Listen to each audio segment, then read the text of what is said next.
Shooter ready. Yep. Shooter ready? Stand by. Shooter ready.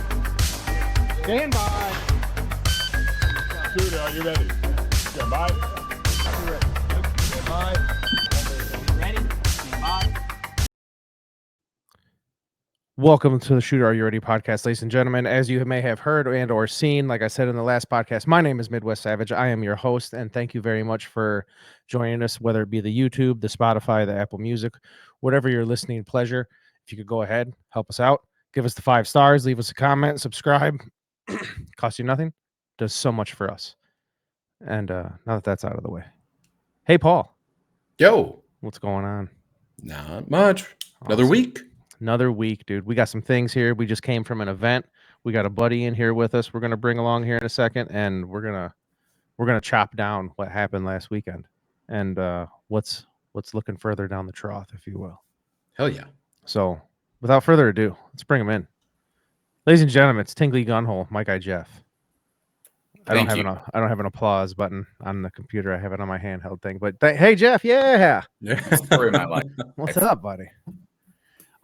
What's up? So Jeff is my road dog, as you may have heard in the last year. We had the Mitten State Mayhem pre and post show, and Jeff and I did the post show driving back in my vehicle, holding microphones, taking off ramps with right knees, eating Wendy's, and you guys listened, you guys loved it, and we're bringing Jeff back because we all just came from, I don't have a drum roll button, the Mitten State Mayhem in Carroll, Michigan. Thank you, Jeff. Mm-hmm. See, now that's going to lead to my police academy thing later. I didn't say. Does that cast me automatically? Yeah, dude, your motor. We'll get into that in a minute here. I got a list of things we're going to get down on. That was a way better drum roll than we deserved. Like yeah, somehow exactly. Somehow that came across really well. It was nice. It was nice. The magic fingers. That's why he's married. Little magic finger humor for you. We just came back from the Mitten State Mayhem. It was a good time had by all. I mean, I have nothing bad to say. I do have some opinions and some what's the word I'm looking for here, Paul? Feedback. Yes, I have feedback. I have opinions. I have a lime seltzer water in front of me and some notes. So, Jeff, how did you feel about it? Out of 1 to 5, Mitten State Mayhem. Let's hear it. Ooh, 1 to 5. Are we doing halves? So like, nope, no half stars here. I don't want that BS. Shit. We're doing Just full stars. Okay. I'll give it. So last year I would have said it was a 5. I really liked it. I really enjoyed it. It's just, it wasn't the biggest range in the world, but they really worked well with what they got. This year I'll give it more of a 4. I still enjoyed it. I just feel like last year was a little more solid. Okay, Paul. That's where I'm at with it too. I felt like last year was a little bit more complete in terms of the effort, like stage designs, and then just like the overall like vibe. Felt a little bit more put together than this year, but not bad. Again, it was just like last year. After last year, I think we both got on here and said like, wow, this is kind of turning into a must shoot if they keep up the quality like they did this year, right? Especially with the way that they had with the way that the range is, meaning smaller bays in terms of distance. Not that they're tiny bays. It's not like, you're shooting in a 25-yard pistol bay the whole time. Yeah. Or like up close. Like they're big bays, and a lot of them are like big 270 bays with floating 180s, which can be very fun. And we'll probably get into this too. It just felt like they got like 75% of the way there, and were like either ran out of time or ran out of ideas or ran out of help, and then it was like, well, we got to get something in, and then like it just kind of it just didn't feel complete as it did last year. Wow. So Jeff's a 4.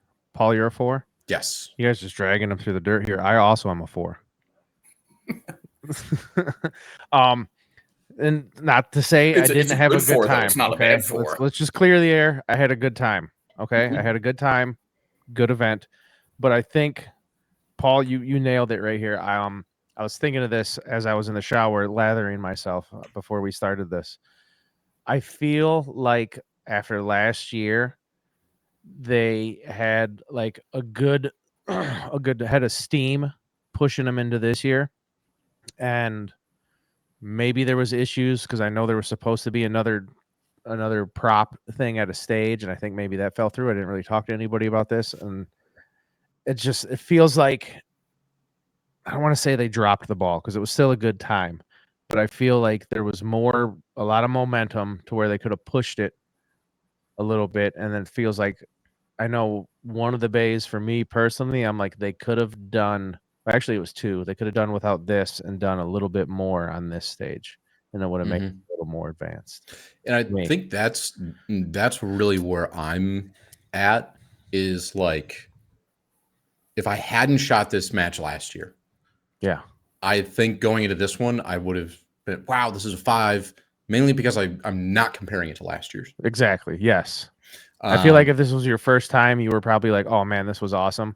But after, like I said, the hype we had last year and oh man, this is like, they're just starting off. They're gonna keep steamrolling this bad boy. It's gonna be good. And then this year I was like, oh man, they kind of still good match. I'm gonna keep emphasizing that. I'm not. I think I overhyped it for myself, but it's not like it was a bad match. No, it's hard to follow last year. Yes. Yeah. And it's one of those where I am like, I've gone to a couple matches this year where I'm like, man, I really wish that I didn't go to that. Like, there was a better use of my time. Like, it's the summer. We kind of talked about this in the last pod too, where it's like summertime, there's kind of a million different things that you could be doing. And there's a lot of different matches that are out there. So to go to one that is not like, when you leave it, it's just like, man, I could have done something else this weekend. Yeah. And that's not the way that I felt leaving this one. No, I mean, considering the fact we both traveled the distance. Yes. All three of us. Yep. We traveled. I mean, Jeff, what did this take? Me and you 7-8 hours? I think it took me 2 hours to get to your house and about 4.5-ish. Yeah, it's about 4.5 to 5. Couple gas stops, couple pee stops. Yeah, so we're talking like 7 hours, give or take, considering traffic. All right. Yeah. But like, I don't feel on the way home, I'm like, man, I would have rather sat home and played World of Warships. That's the new game I'm stuck on. Oh, you should transition over to War Thunder, which is much better. Are these sponsors? These are not at all. Yet. Not yet, but it's a sponsor in somebody else's video. That's what got me.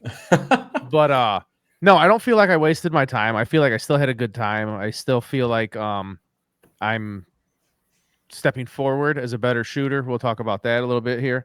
But it wasn't a bad time. I just feel like after last year, I was like, this is, these guys are really going to push it this year, maybe. Hopefully, that's what I was thinking. That's what I was wishing, I guess. Like, to really amp this up to push it to hopefully 2 days next year. And it feels like you said, Paul, is like they filled it up like 75%, and then maybe something happened. Maybe they were short-staffed. Maybe some range design got switched around last minute, and then they were just like, this is what we're doing. I think I also like just kind of seeing this range again. We talked about trying to go for 2 days. I don't know how they would. It would have to be an overnight switch. You'd have to reset it because like all of the bays that they're using as part of this range are all of the bays that you have to use. Yeah. So you'd have to do an overnight switch, or you'd have to, because we shot 6 stages. Yeah. You'd have to do like a 4 and 2 or a 3 and 3. And then, but shooting six stages in one day, I think is fine. Trying to force it into 2, like especially like, trying to force it into 2, I don't think is like would be a net benefit. 6 stages at that range is not bad because of the layout. It's not like you're, it's not like you're K-conning and like marching uphill and just beating the hell out of yourself by the time you get to like 4. I mean, but I understand that's what K-con's about. But it's more of a very. They tried to do Oh, go ahead. Sorry. Well, I'm just saying it's more of a very flat range. It's not like gonna kill you. You're not hiking through the Alps to get to stage 1 to stage 2. It's easy, very nicely laid out. Yeah, easy to traverse. Yes. Sorry, I didn't mean to cut you off. Like I think if they tried to do 2 days, they would probably fall into that trap of trying to just do as little as possible to reset each stage, but like utilize it, they'd leave the walls, but maybe change a couple targets, and then it would just get tired.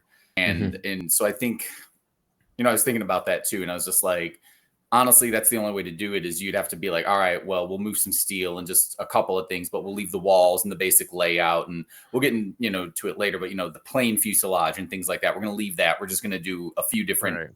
patterns of shooting, and then it's just like, all right, you're really just stretching to put Like, something out that I feel if they were going to do 2 days, okay, it would have to be, instead of 6 stages the first day, you would do 5, right? You would do 5 and then maybe switch 3 stages around, or like where that pistol area is, that like where you did the, we walked by to go to the clay stage, you could make that a smaller stage, a blind stage even maybe. Okay.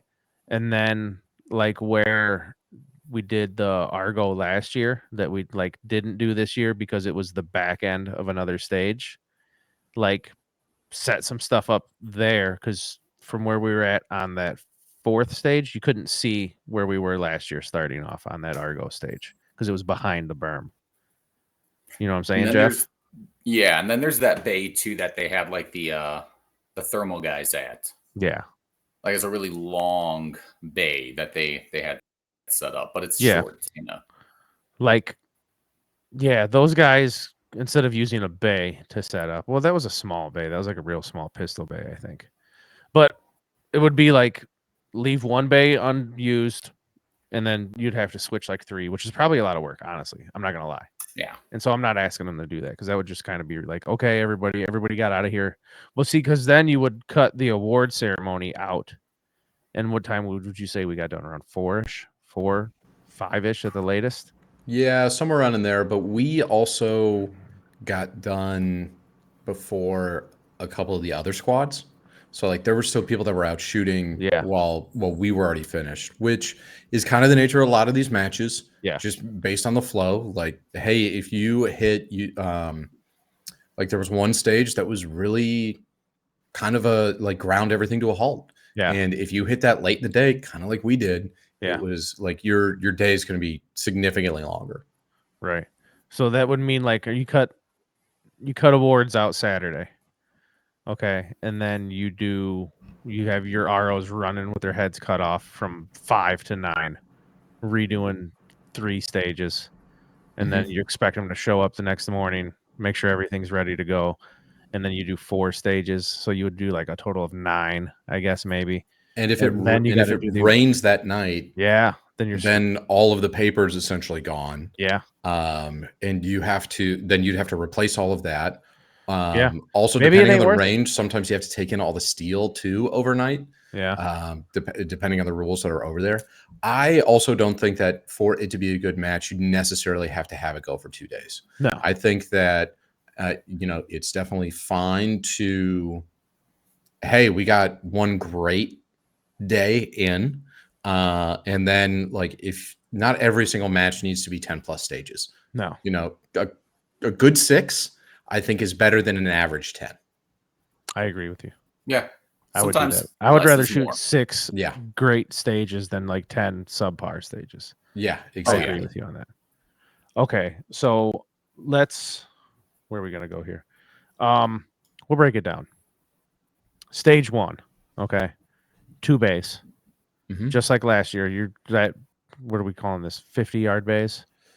Maybe. I think they were about that. Probably if you were to go there and set up on a bench and put your targets all the way at the end, they were 50. Yeah. But the longest shots that we were probably achieving were more in like the high 30s, low 40s in terms of yardage. I thought so. This was a split bay, which is something we complimented last year. Right. That I think we all really, really thought was innovative in terms of like use of the making space. use. Yeah. Very similar to last year. I went back and I looked at some of the videos that were taken from last year. So it's essentially like you're shooting what I would call like a traditional stage on your first bay, meaning you enter into the shooting area, shoot paper and steel as they appear to you. You have walls that are in front of you, and you kind of work your way from left to right until you finish off the first part of the stage by taking a high value shot on a small popper, kicking the mag out of the gun so you only have the round in the chamber, firing at that small popper, and then running to the other bay where they had a 5 5-target star, one of Yeah. them being a do not engage plate, and then 2 of them being 2 different colors, and you have 2 squares in the ground to shoot out of. So it's like, shoot the blue steel from the blue square, shoot the red steel from the red square, and then moves forward essentially down a hallway, engaging targets as they appear on the left and right until you essentially get to the end of that bay. I thought last year's was a little bit better done. And for this year, traveling back with Big John and Scott, we really felt like, wow, first part of this stage, really interesting, kind of fast, but also like you had to kind of lean around and take some really sharp angles in order to get some targets. They had good use of like the mini papers, where it's like the mini IPSC. So it's still like a silhouette cutout, but it's like the size of an alpha on like a regular one. And then they had the 4 L steel down at the end on that one too. If you took out the other half of that stage, it wouldn't be long enough, number one. But like the first half of that felt like, wow, this is a really well-designed stage. And then they were like, and then you run over there and you shoot some steel, and then you kind of run forward and shoot on your left and right, which felt like a theme for a lot of the match. Run forward, targets on your left, targets on your right. Yeah. Which I'm kind of starting to get bored with, but we can kind of talk about that towards the end too. For an intro stage, like for the first stage of the day, I thought it was fine because it really wasn't super complex. Right. So it's like a warm up. It was a good warm up. Okay, we can get into it. Yeah. I agree. I agree with that 100%. It was a good. All right, let's kick it off here. Let's set the tone stage for me. Yep.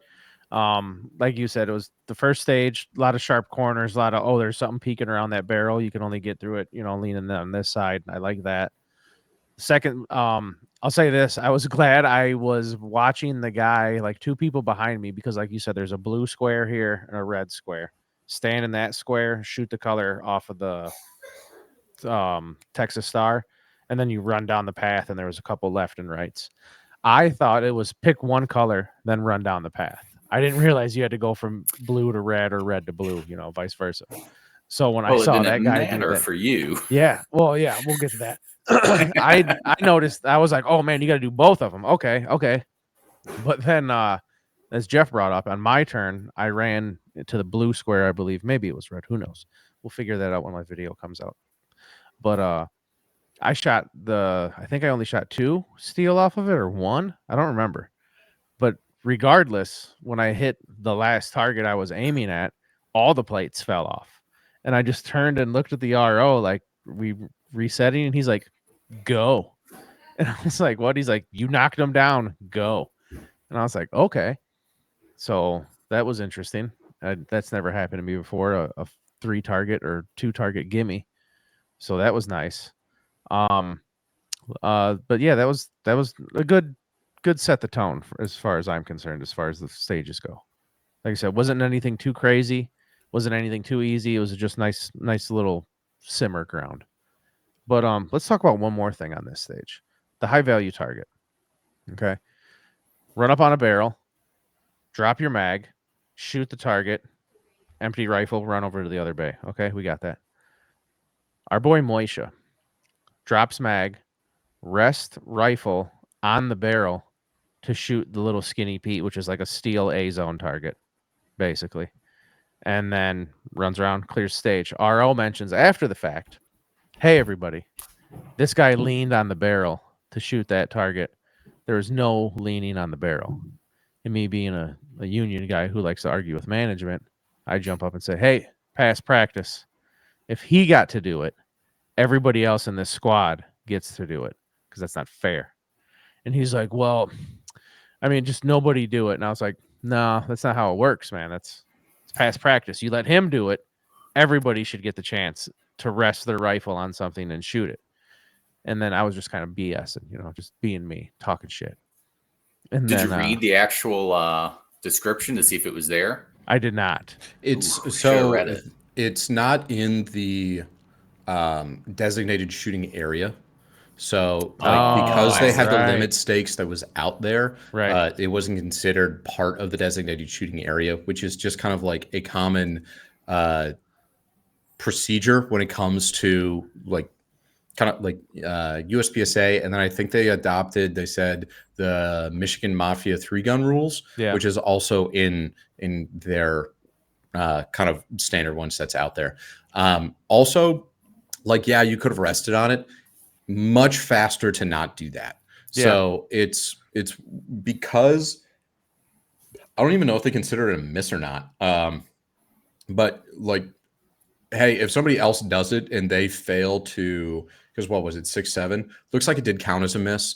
Yeah. Because they just failed to do it. It was just like, hey, like, we're not going to penalize, because otherwise it would have been a procedural for him in order to rest on there, which I think procedurals here were 30 seconds. I think so. Which for, I mean, a lot of these stages all of them were sub 80 seconds. So, 30 seconds really would put you out of contention there. It was the right call. I understand, hey, past procedure, this guy got to do it. I want to be able to do it too. But first stage of the day, and I believe Moishe was the first shooter, breakfast ball. One guy has done it this way. Hey, man. And like, I understand what you're saying. No, I was, like I said, I I completely get it, but at the same time, it's like, well, one person has done this. Yeah. If it was, we had this happen at Thunder last year, where it was the stage that I was ROing. We believe that it was only one hit required on the 30-second bonus target for the power up.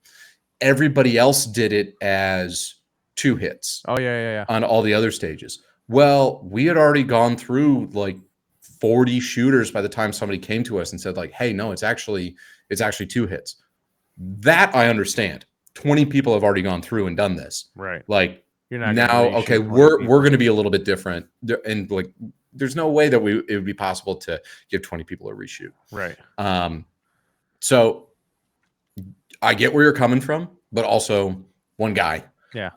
And Moishe in this even went to instance- bat for me because after the RO was like, no. Moishe was like, do you want me to say something to him? Because if you want to rest, dude, and you want to push this, I'll back you up. And I was like, no, I'm just messing around. I was like, but if I miss that target because I didn't rest on the barrel, I'm gonna come back to this. And he just We're gonna take out. this guy behind the shed. I was like, no, honestly, I really don't care. Honestly, Did you?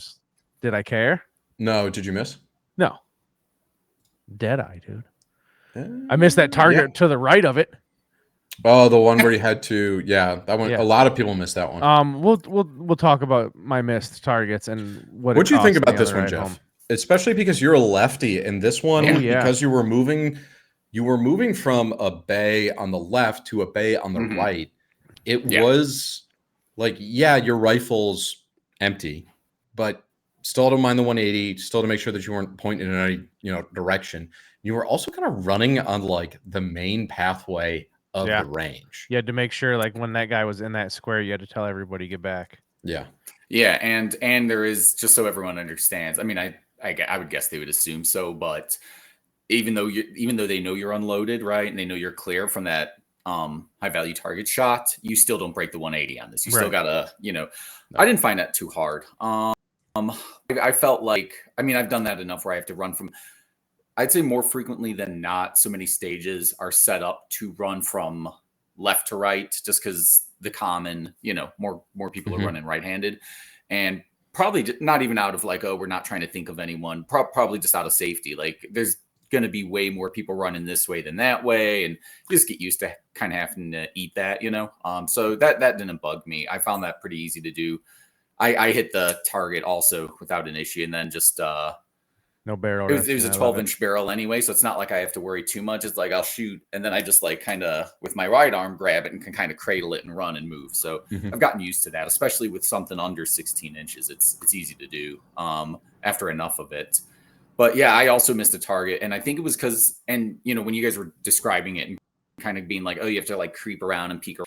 Yeah, that left side had it was better in the sense that it was a mix of both, a little bit of a challenge, because I missed a steal that, just like shooting from the left, it was kind of hard to see from my angle, which isn't an excuse, because some people had the same thing with the right,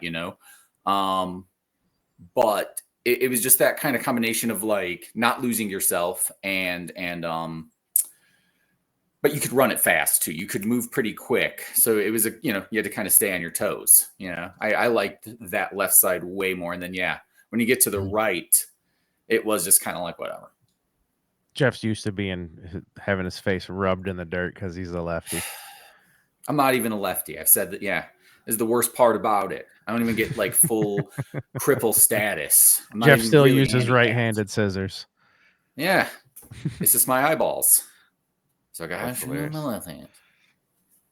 Well, all right, we discussed this. I'm gonna blast you because we got 6 of them. Do you think real lefties think I'm doing a minstrel show on them and just kind of you're torturing them? Handist, I don't want to say racist. It's just handist. Like, oh, this guy's trying to assimilate. He's trying to appropriate our culture. Yeah. So if you trying to normalize lefties. If you had to give this stage out of 5, what would you give it?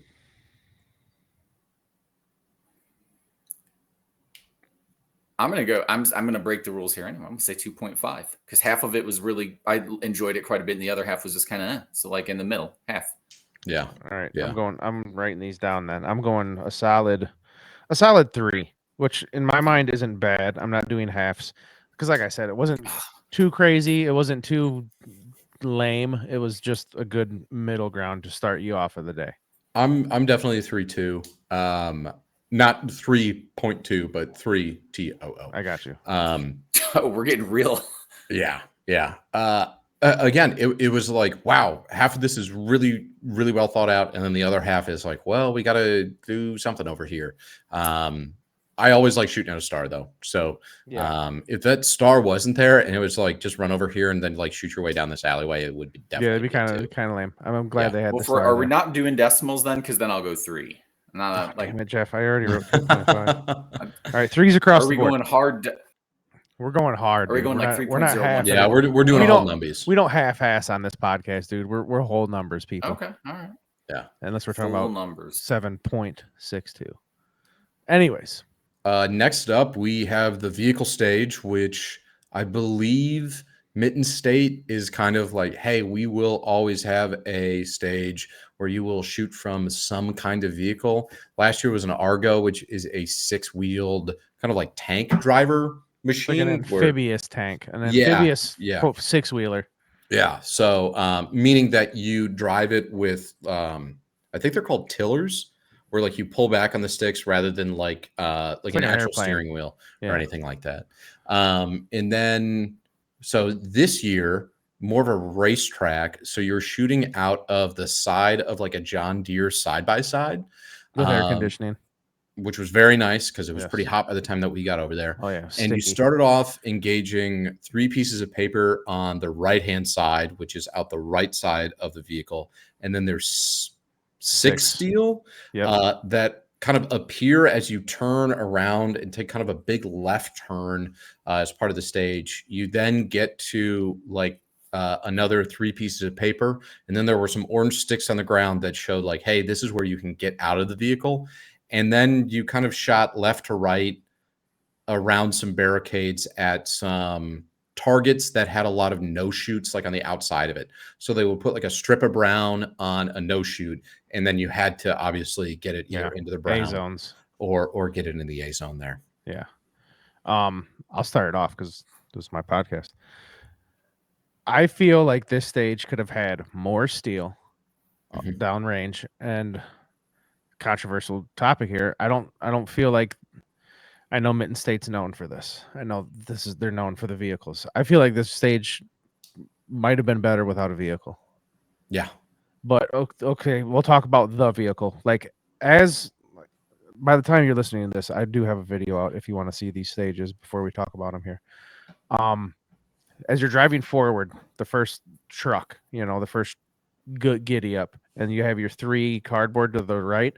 They had it set at a speed. I don't know if they had it in low gear, so it only goes certain max speed, which was fine with me because I was looking at the gas pedal to be like, do they got a block or something under the pedal so everybody's same speed? I'll give them a 10 out of same speed here, okay? But like you're moving kind of slow, to get these paper targets, and then you're like, oh, this is not bad at all. They're going pretty slow. But once you make that left-hand turn to come back the way you came, that left-hand turn was pretty tight. considering how long you're actually going straight. You know what I'm saying? Before you make that turn, because in my video you can hear me shows in the back recording. I a couple shots to the first steel, and then I just kept blasting at the second and couldn't get it. And shows like go go go go go, and realized there's still 4 more as I'm already making this turn, and I'm like, oh man. So that turn was a lot faster than it seemed as watching it as a spectator before you actually ran the stage. I'll say that. How was shooting out of the vehicle as a lefty, Jeff? Oh, Because yeah. I thought it was like, as a right-hander, I felt like the paper appeared very easily, and then it was like, oh, there's the steel, and then I really just had to torque kind of to my right. I almost feel like there were points where it would have been a benefit to be a lefty just on that tight left turn. Yeah, that because Jamie you was could lean describing. back. Yeah. The paper was the hardest part.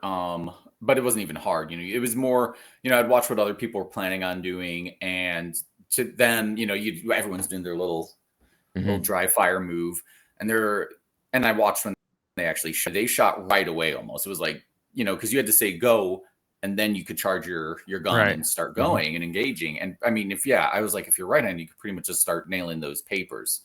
For the left, like there was no angle to get at them until you were a little bit closer. So they let you test drive too before like we did any shooting. The guy let you jump in, and I'm glad I did that because I had to find my footing. I was like, if my footing was off, I would like slip out, like the way my angle has to be shooting left-handed out of that. But I had to wait a moment. But pretty much right when you get to that paper, it was unloading the paper, and then you just started going for the steel. There was no little break time. It was just like go once you got up there. But there was like a good 4 seconds, 3 seconds that you're moving where you're not doing anything, as where the right shooters are just beep, go, and then you can start nailing the paper and get them out of the way. But yeah, making the turns, that was easy. That was like no big deal. You just make the turn and just start going at it. I don't really think that there's much more to discuss on this one, just because it was like, hey, you had the vehicle, you kind of went around, and then you went to like, it was literally, there was no depth to this second shooting position. It was just move to the left, move to the right, and then as the paper appears, shoot it. The hardest part about that second one is, like you said, it was like a lot of no shoots and a lot of A zone only targets. Yeah, and at least they did that. Okay, if they hadn't have done that, that would have been a weird stage, even weirder than it actually was. This is one of those to me where it's just like, we're gonna have the vehicle and you're gonna go around and you're gonna shoot 6 steel and 6 paper. Right. Well, they should probably do something else. All right, well, we'll go over here and we'll do this.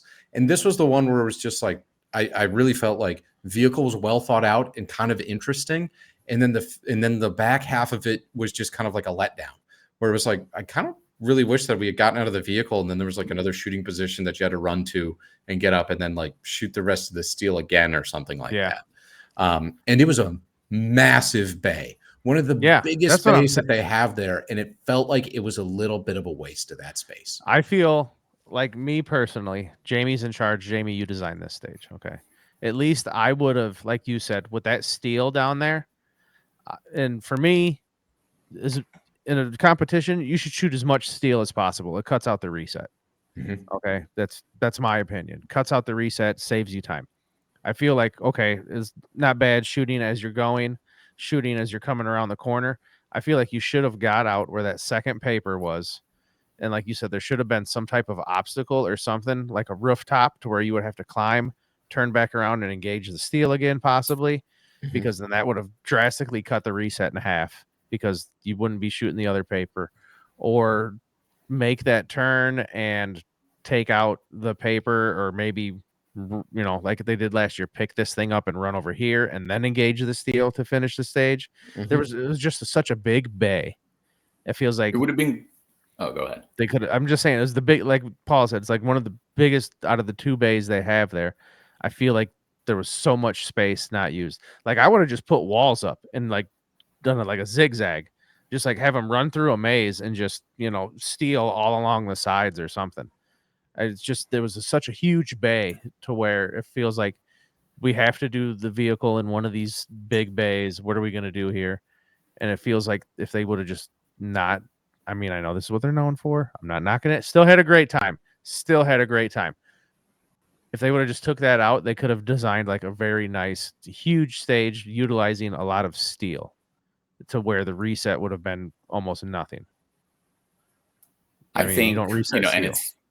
it's the benefit of not having to actually do it, right? In hindsight, Yeah. I think you were. I think a good idea would have been start with the vehicle, because if for whatever reason that's where they had to use it, that's where they had to use it. Who knows the background? I'm not going to act like I know that, but then have a second set of steel that you would then engage. While you were idle, like or out of the vehicle, something along those lines. I do think that it was a better use of the vehicle to start in the vehicle compared to last year where you shot and then got into the vehicle. Yeah. Like that just felt even clunkier. Yeah. I do like to start off in the vehicle before, because like you said, last year it was shoot paper, clear rifle, give to RO, pick up object, run back to the vehicle, RO hands you the rifle, then you say go. And it's like, I feel like you said the start off much better. Everybody's basically utilizing the same time in that vehicle, because like I said, it was same speed, same little track that he drove on, just a big circle. It just feels like that was such a bigger bay, and they could have just done something better. Did everybody hear that? I have Windows security just popped up. No, you're good. I did not. Okay. Anything else on this one, Jeff? No, just I can't much. I'm just trying to think through it. And no, I felt like the guy driving was good. It was a good pace. Didn't seem like he gave anyone any extra love or hate in that. But no, yeah. What would you rank it? I'll give it a 3 again, because I thought it started fun and it was a good amount of challenge, trying to get the steel. And again, it's the same. It's almost the same type of, and I use the term loosely and without any criticism. This is the same problem of the other one, where it starts, hot, and you're like, all right, this is great. The second part, I mean, it's fun, but it's not quite the same. It seems like it's broken up into 2 parts, and then it kind of maxed out early. So I think a 3. Yeah, I'm gonna 3 as well, right. And for all of the same reasons that Jeff outlined. Right. It feels like it was like you said. This is the last thing I'm gonna say about this stage. Like Jeff just said, it's like it maxed out early. It's like, yeah, I'm in this vehicle, I'm doing this, and then like you turn the corner, you get out, you shoot your paper, and we're done. Yeah. I just feel like it was such a big state, the big bay. Still had a great time, but like, you're a size queen, Jamie. And I know, okay, yeah, no, but I know setting up stages is a pain in the ass. I'm not knocking anybody for it. I'm just my personal opinion. That's all I'm trying to say. Yeah.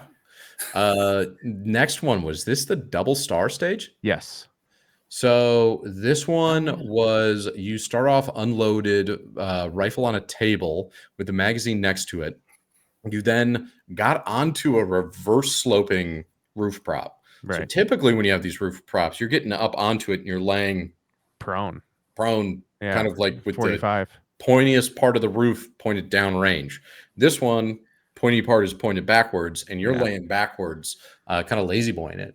And they had a double star. So I don't know how many pieces of steel it was. 10. So it would have been 5 and 5. And then they had 2 pieces of kind of the L bracket steel that they had on either side of it. So you engaged all that from the roof prop. Then you ran forward, and there were 4 pieces of paper as you kind of went down, like marked out like hallway, but not hallway where there were like walls up that you had to shoot past. It was a walkway out on the ground. Yeah, like don't touch the grass, it's lava. Just walk down this path. And then you got to the end, and then there were 4 more pieces of paper when you got to the end that were blocked from like being able to shoot them early. One, and again, very hard angles in order to get all of them. Yeah. To me, I thought this was a great use of this bay. This was also my favorite bay that they had last year. Yeah. And the double star, incredibly challenging, always fun. The small steel targets that were there. And this was probably 50 yards. At least, yeah. Maybe just under or somewhere in there. Not really complex in order to get this one done. I like this stage. I thought the rooftop, the backwards rooftop was a pain in the ass. That was good. It's always good to challenge people. I will say I liked it more last year. Because this year it was get on the roof, shoot all the steel, run down the hallway or walkway, and shoot the paper. Last year, I like how they utilized the 3 different colors of steel, Yep. and you had to shoot, 3 steel targets, go back, flip, shoot 3 steel targets, flip. I thought that was a little more exciting instead A of just little bit more lay back and challenging shoot. too, Yes, because yes. the stars really got moving. Yeah. And let's just say I love those A zone L bracket targets. On all the Yes. other ranges I've been to, nobody else has those. And I think they're fantastic.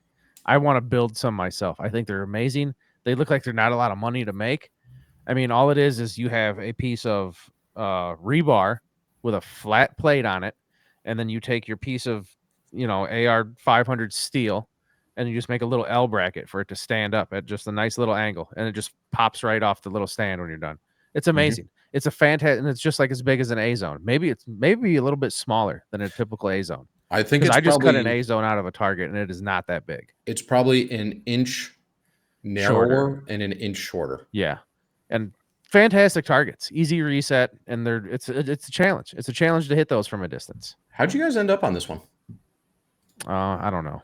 I don't look at my score anymore. I did. Oh gosh, I'm trying to think. I think, I can't remember either, which isn't to say I did amazing overall. So my theme of the entire match was missing a target, either hitting a hostage or totally missing a target altogether, almost every stage until the end. I finally learned my lesson at the end, which has ticked me off because on this one I shot at it. I just didn't get all of it. But I think I did all right. So for me, I had to take the world's worst dump in the world, like ever. It was awful. I was like, dude, dude, it makes you move. That's what I'm talking about. So that's where I was going with this. I was like the third up too. So it's not like it could start and I could just go and blast, right? I was like, I'm number 3. I'm sweating already just from holding it in. I'm like, I got to move, and I got to move carefully too, because I'm not about to snail trail this place, right? Not about to jump off that roof. Jeff was pushing cotton. I'm not doing it. I'm not, man, cotton. It would have been an absolute paint job if I leapt off the wrong way. I would have gotten a procedural. So, but yeah, no, I had to move. Who won it? That's the best. Well, let's talk about this, Jeff. You did get to take a dump in an air-conditioned facility.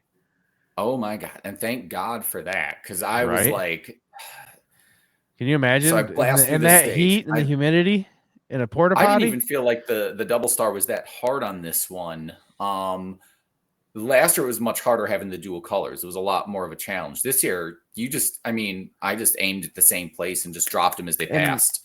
Yeah. Just last year, around, like right at the bottom, I just knocked them all down as they came. Yeah, last year you were standing. And I don't know. Yeah.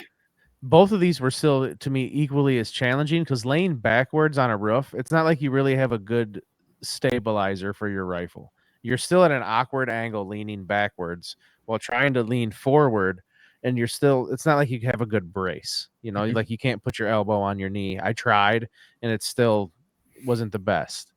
Maybe it was better than standing. I don't know. I know, I'm with Jeff. I missed the target, and that was the theme for me. I missed the target on the first one. I missed 2 steel on the second one. I missed 1 on this one. I don't think I missed 1 on the next one. But yeah, that's what really beat my ass. Is I think at the end of it all, I think I shot fantastic. Not fantastic, but I did fairly well. But the fact that I missed said targets, like 1 on like 4 stages, that's what cost me. But we'll get to that. But I loved this stage. I thought it was a good stage. Yeah, it was fun. I do too. My only thing, it's another one. Run down the hallway. Yeah. Shoot paper on your left and right. Yeah. Like there just seem to be a lot of that. I feel okay. We'll talk about that. I feel rooftop, star, and then the L plates. Maybe go prone in this box in front of you or something, and that cut out the reset. Get rid of the cardboard. I get it. You want people to shoot. You want to have a good time, but like there's already a lot of steel there. What was that? 10, 14 targets. Yeah. And the double star is hard enough. It's not like I'm sure there's some people that just swept it clean, but I mean, I didn't see Annie Oakley there. Okay. I didn't see anybody on our squad, just Annie Oakley, that double star. There were some people that did good. You know, I could have done better. Yes. I didn't think I did terrible at it. But it's like the distance on that stage, you could have just set some steel up down there and done like, okay, you shot those, get off the roof and go prone here, or, you know, maybe the stupid flip a color thing. Have 3 pieces of steel down there, flip your colors. What is it? Shoot that one. Flip your color. What's that one? I don't know. I'm a sucker for steel after KCON. It kind of ruined me. I'm not going to lie. I think that this one required a little bit more paper, so I'm going to disagree with you there in terms of like, no, you needed some more targets on this one. I just think that it would have been more interesting and maybe had a little bit of better flow if you had to kind of like move it a zigzag, or hey, we're gonna have some paper around, or like you're gonna have to kind of go someplace else in order to engage some of these things, Right. And make the shooting area a little bit bigger. They did when you were signing up, they did require you to check a checkbox where it's like, hey, this is like a no handholds match. Like you should come to this prepared. Yeah. You should have shot matches before this. Right. And I don't necessarily think that it was a complex enough match to necessarily warrant requiring people to have extensive max experience like it sounded like they wanted to. I feel like they put that in there to try to get the match to flow better, instead of having just a bunch of never shot a match type people there. Just be like, new people will slow it down. Yeah. But my first match was Mitten State 4 years ago. Thunder 4 years ago. Thunder 4 years ago. And that was not a bad first stage. And I don't feel this year's Mitten State, like you said, is anything that a first timer couldn't handle. No. Maybe somebody who's never handled a rifle, but like at least somebody who's gone to the range and knows how to reload a magazine, you know. And knows decently. knows how to move safely. Like there was a lot of movement that was associated with this, the left to right split stage, being on a vehicle. There was a tight. Yeah. There was, yeah. There was some 180. Yeah, I'll give you that. There was a couple spots where you might have DQ'd yourself. And from what I didn't hear anybody getting DQ'd. Did you guys? There was. Okay, never mind. I take that back. I feel bad for you, sir. I wouldn't say that there were 180 traps though. Like I wouldn't say it was a trap. No, but there was some where it was like, hey, if you really over push on this, like, yeah, you're gonna break through. But there was even, I think, 2 stages we'll talk about. But there was one stage where I was like, I'm cutting. Well, any more on this double star one? I'm giving it. I can't remember if it was this one or if this one had it in another one. One thing I did like that they did with any of the paper was those little baby guys. Yeah, there would be a lot of it where you'd have your standard target, the bigger one, and then they'd have their little Master Blaster baby head popping out the back. And I did see a few people just totally miss those. And they're like, I didn't see. That was tight on the right-hand side right at the end. Yeah. I think so. Yeah. They had one of those popping out of it.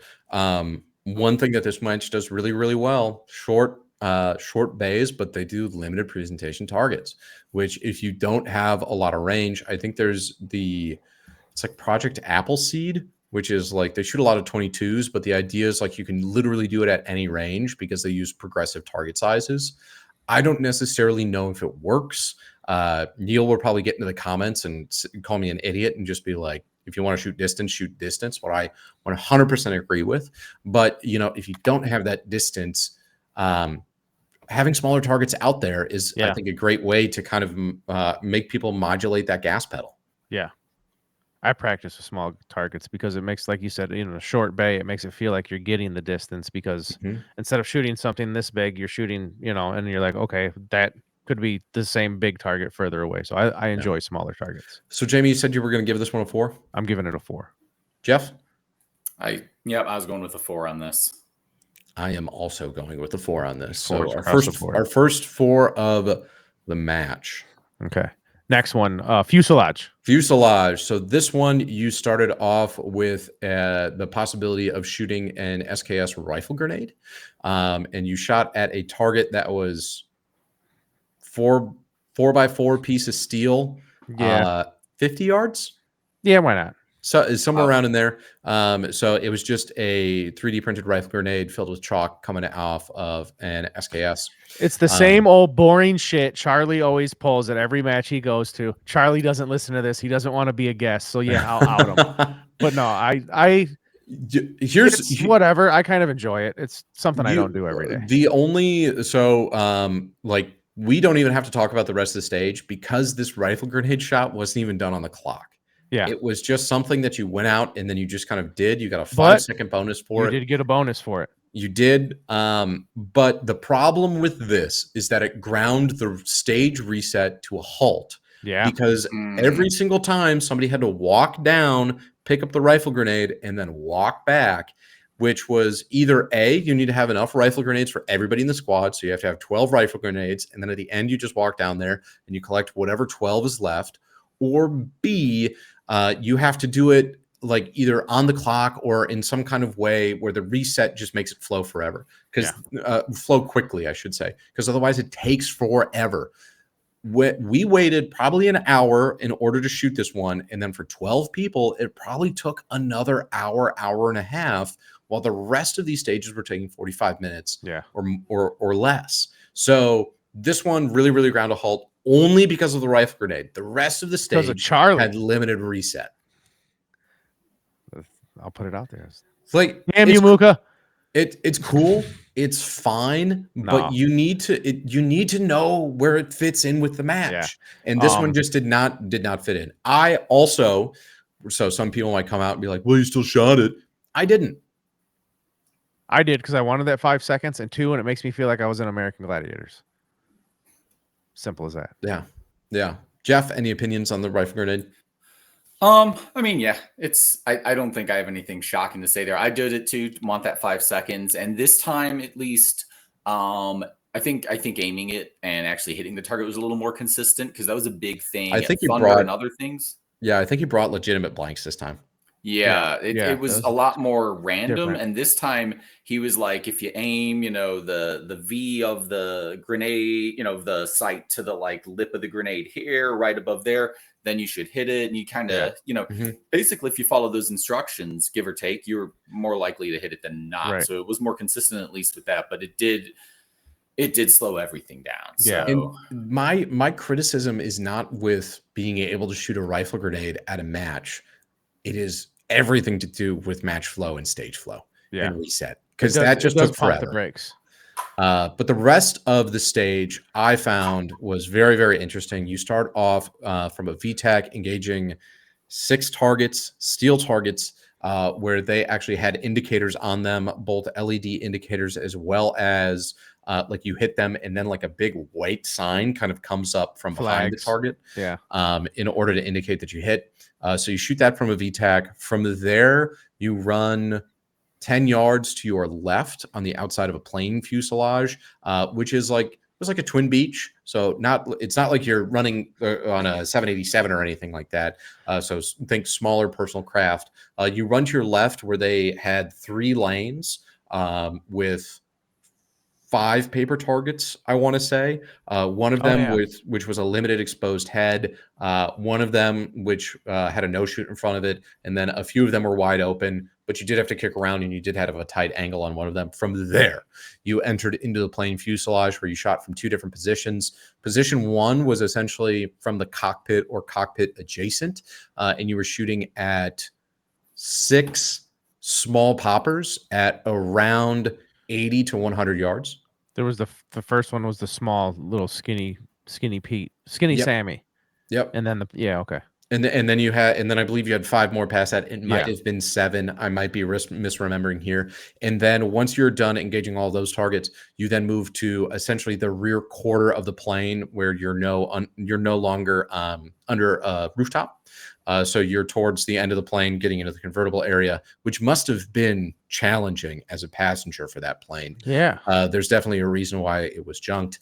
And then you engage the 6 steel targets that you were originally engaged again from the VTAC. From this aspect, this stage should have taken and been one of the fastest stages that were out there. All of the paper was very close, and there wasn't that much of it, so pasting was super easy. It was super easy to call hits on steel targets. However, it did take forever because of that SKS rifle grenade. However, I think shame all of on us you. Did pretty good on this one. Jeff, what are your thoughts on this?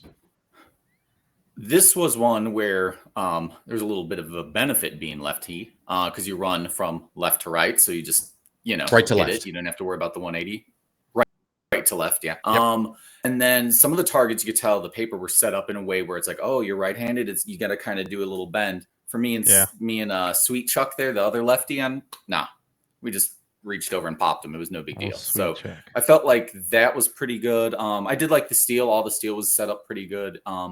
My only, and this isn't even hate. I went back, so I got done, and the RO was like, "Oh, you missed this one steal, like one of the further out ones." I'm like, "What? I did? Like shit. I must have just gotten my head and zeroed in and just missed it." I went back and watched my video. I didn't miss it.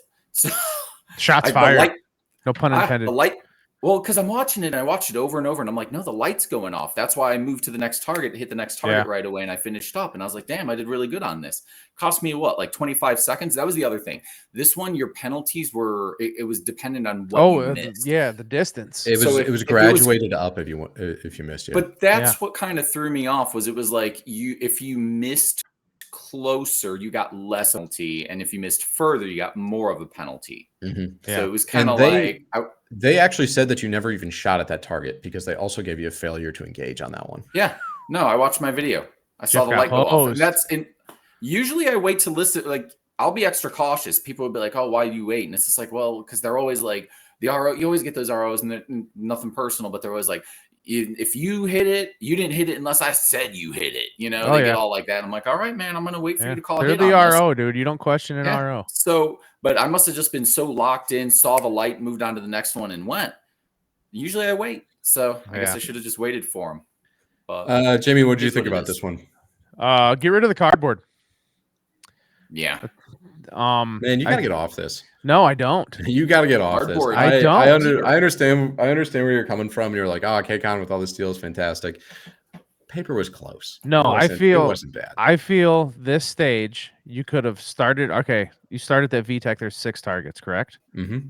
I feel like you could have shot 3 targets from that VTEC, moved into the fuselage, shot the same steel, the skinny Sammy, and the other ones. Yep. Move to the back, shoot the remaining 3 targets that you didn't shoot from the beginning, and then utilize that long ass range and make what would that have been, a 200-yard shot?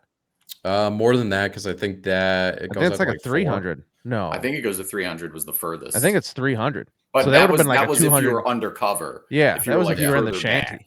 That would have been a 200, 150 yard, or 200-yard target. 12-inch gong, 200 yards. If you can't hit that within a handful of rounds, get better. Okay. But I feel like they could have done that. Knocked out all right, Charlie, sorry. Get rid of the SKS. I'm sorry. I love it. Don't get me wrong. It's fun. I feel like I'm in American Gladiators, like I said, but that did take a long time. Take a long time. I'm not hating. Okay. It did. It really slowed the match down. And I feel like the cardboard was just there as filler, honestly. Like that could have just been an all steel stage. There would have been no reset. Everybody could have kept moving, and you got rid of that SKS. I get it. It's fun. Okay. Not everybody gets to shoot it. It felt a little shoehorned in on this one. Yes, it did. And I don't think it was necessary at all. So I'm going to disagree with you a little bit. All right. I think that you could have done the paper differently, and it would have been slightly more interesting, not necessarily better. I think you needed to have some targets that were out there. I really enjoyed the VTAC. It was challenging shots from that VTAC, especially when we were there. Clouds were rolling in. The targets were painted blue, so they were pretty difficult to see. They weren't really repainting them. So, there was a challenge. There was a couple times where I essentially put my dot on a black space, and I was like, I know that it's here. I've seen other people shoot it. Pulled the trigger, wound up getting the hits. I went 6 for 6 off the VTAC, which I feel pretty damn good about. Hell yeah. Then I went in, moved into the target, had a lot of quick doubles. I had some, I don't want to say questionable health coming into the day. Like it was safe. There was really nothing wrong with me, but I had some fluid buildup in my ears. So got a little bit of some kind of head rush dizziness in the kind of couple weeks going up before that. And this was the first one where I got out moving around. There was something about just kind kind of being out there running around a lot, where it was like all that fluid just drained out of my head. And this was the first stage where I was like, I felt like I was back. So felt pretty good about that. Really felt good getting into the fuselage too. It was a pretty tight space in order to get in there. And then at the end, honestly, there was a couple areas that you could rest on the fuselage in order to make some of these shots at these kind of like larger gongs and silhouette targets at this 200 yards, but the fuselage would flex on you. So there was like one area that I think a lot of people where they had like a board to kind of brace the fuselage on, but then you were kind of like leaning onto the board and you had to kind of monopod off your mag in order to do that. I'm not the biggest fan of shooting in that position. I really like just kind of hooking the mag onto whatever I'm shooting off of, and then, you know, really driving the gun into whatever the barricade or prop is. So, you know, having a little bit of that flex and then working along with it, I was actually pulling back on the fuselage in order to try to kind of get like a little bit of a balance going on there. I felt really good on this stage. What I would do instead is I would move the paper further out a little bit, and I would have people say, all right, when you're going to shoot off the VTAC, then you get immediately into the fuselage and you're going to shoot the paper essentially out of the cockpit window, and make that a little bit more awkward to shoot out of. You know, it's a little bit tighter, but you can kind of have a paper array out there where then people can just go to that. And it's not so much spaced out, and maybe put like a piece of paper that's a little bit closer. So then it's like you really got to contort your body in order to get kind of like down in there, but it uses the fuselage prop a little bit more. Not that it was underutilized in this case, but it just uses it a little bit more. And otherwise, I think the rest of it was fantastic. Scott, Sweet Chuck, the sketchy lefty, shot this one very, very well too. Oh yeah. And I think there were a lot of people who really kind of came into their own on this one. You know, it was our fourth stage.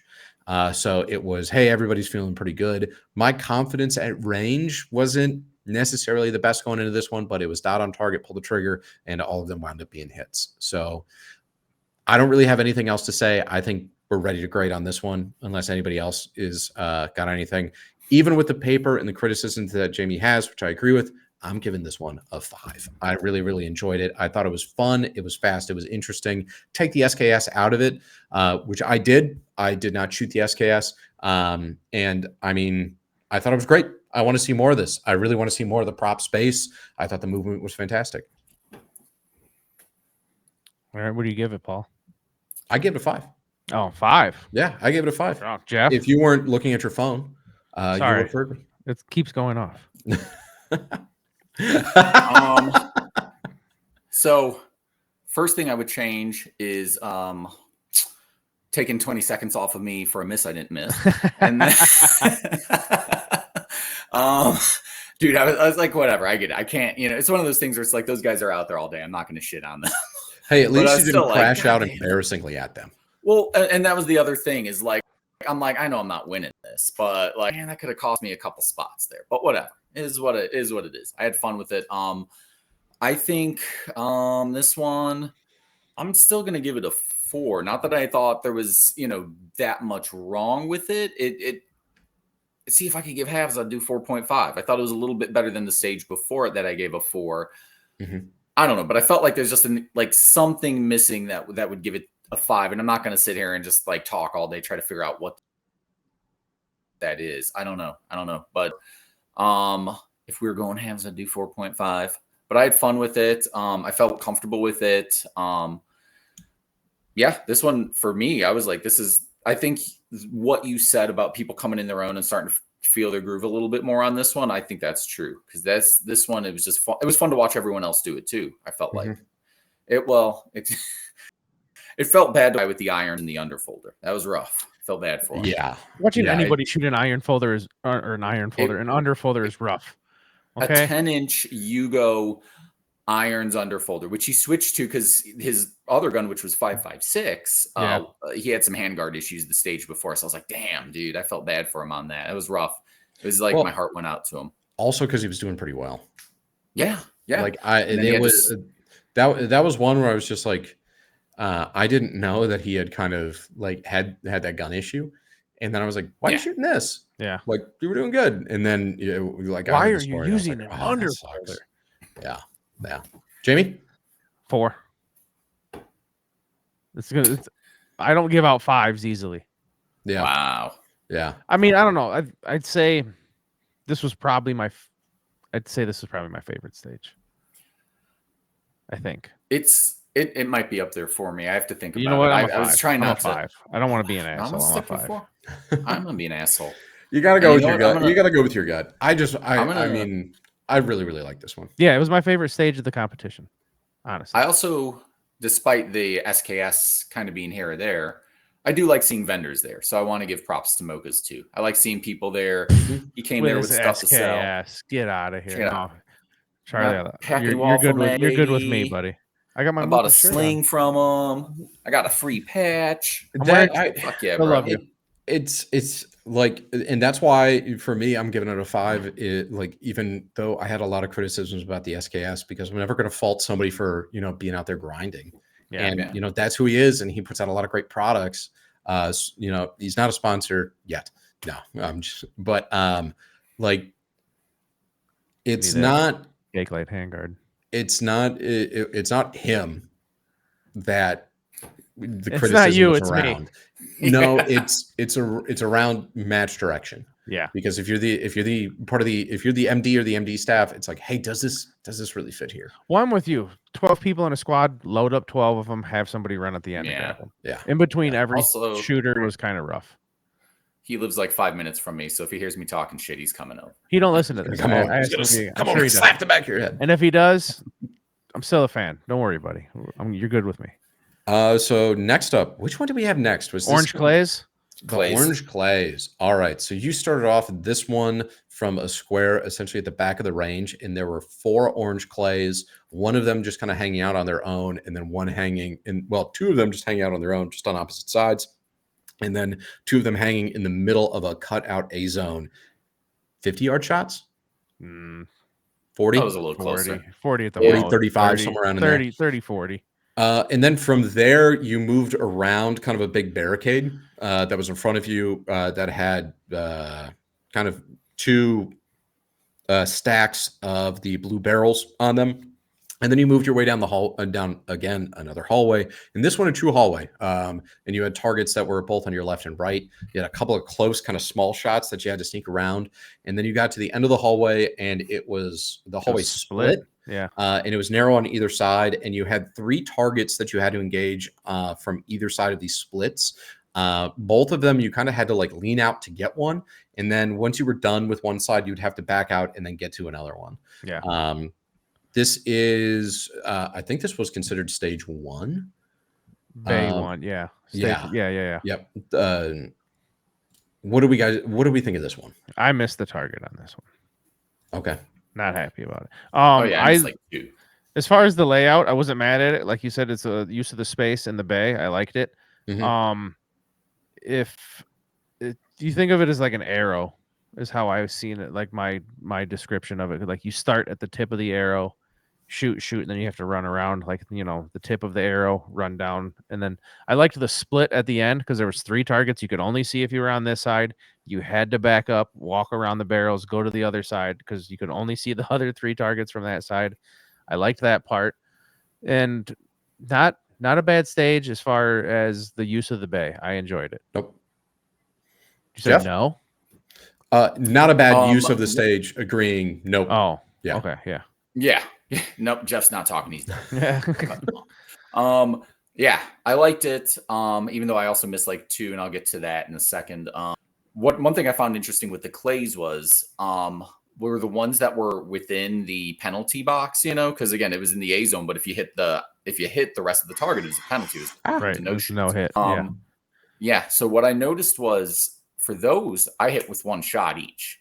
It was the ones that didn't have a penalty around them. Like my brain was just like, it doesn't fucking matter. So I just got looser with it, and but I'm sitting there watching people, and I'd hear 1 shot, and I'm like, great. And then I'd kind of notice them move, and then I'd hear a couple more shots, and I'm like, oh, I wonder if the same thing's going on. Like, just that being inside that white, like just kind of zeroed you in there. And then when you went to the one that didn't have any of that, and it's just hanging there, it's not that it was harder to shoot, it's right next to it, but like there was no stakes if you missed. So you're just kind of maybe getting a little sloppier. And that for myself, I did, but like in the moment, it's just not in my head. And then, ran down. I didn't miss any of those targets because there were some tricky ones. There's what I liked too. There were halls where there were no targets. So if you didn't have a really good stage plan, you might just be like, oh, what's over here? What's over there? Right. It's going to throw you off. Right. Then I had to reload, and that's where it screwed up my whole game plan was where my reload ended up being, because it's where I had to like shoot and then move around and get to the other side. And it's just I was thinking of it. So it threw me off. I reloaded. And then instead of finishing the targets I could see, I ran to the other side. Like my brain was just like, no, just go.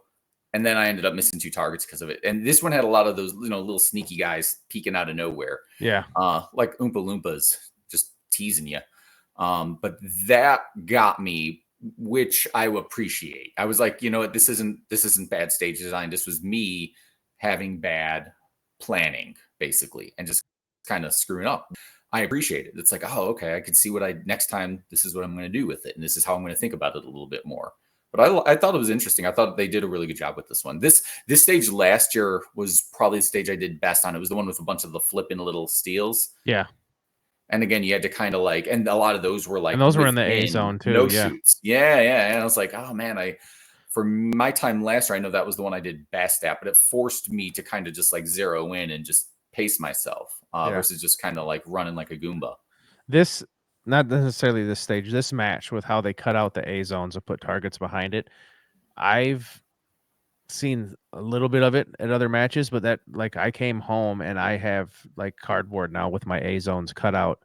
And then I have that piece of paper like taped, to other non-shoots, because I'm like, I really got to practice on this and be confident that like I can hit within this spot without hitting anything else, because I love A zones being cut out with something behind them. I think it's a great target. It's because it's really makes you hit the brakes. There's all them people. What's my raw time?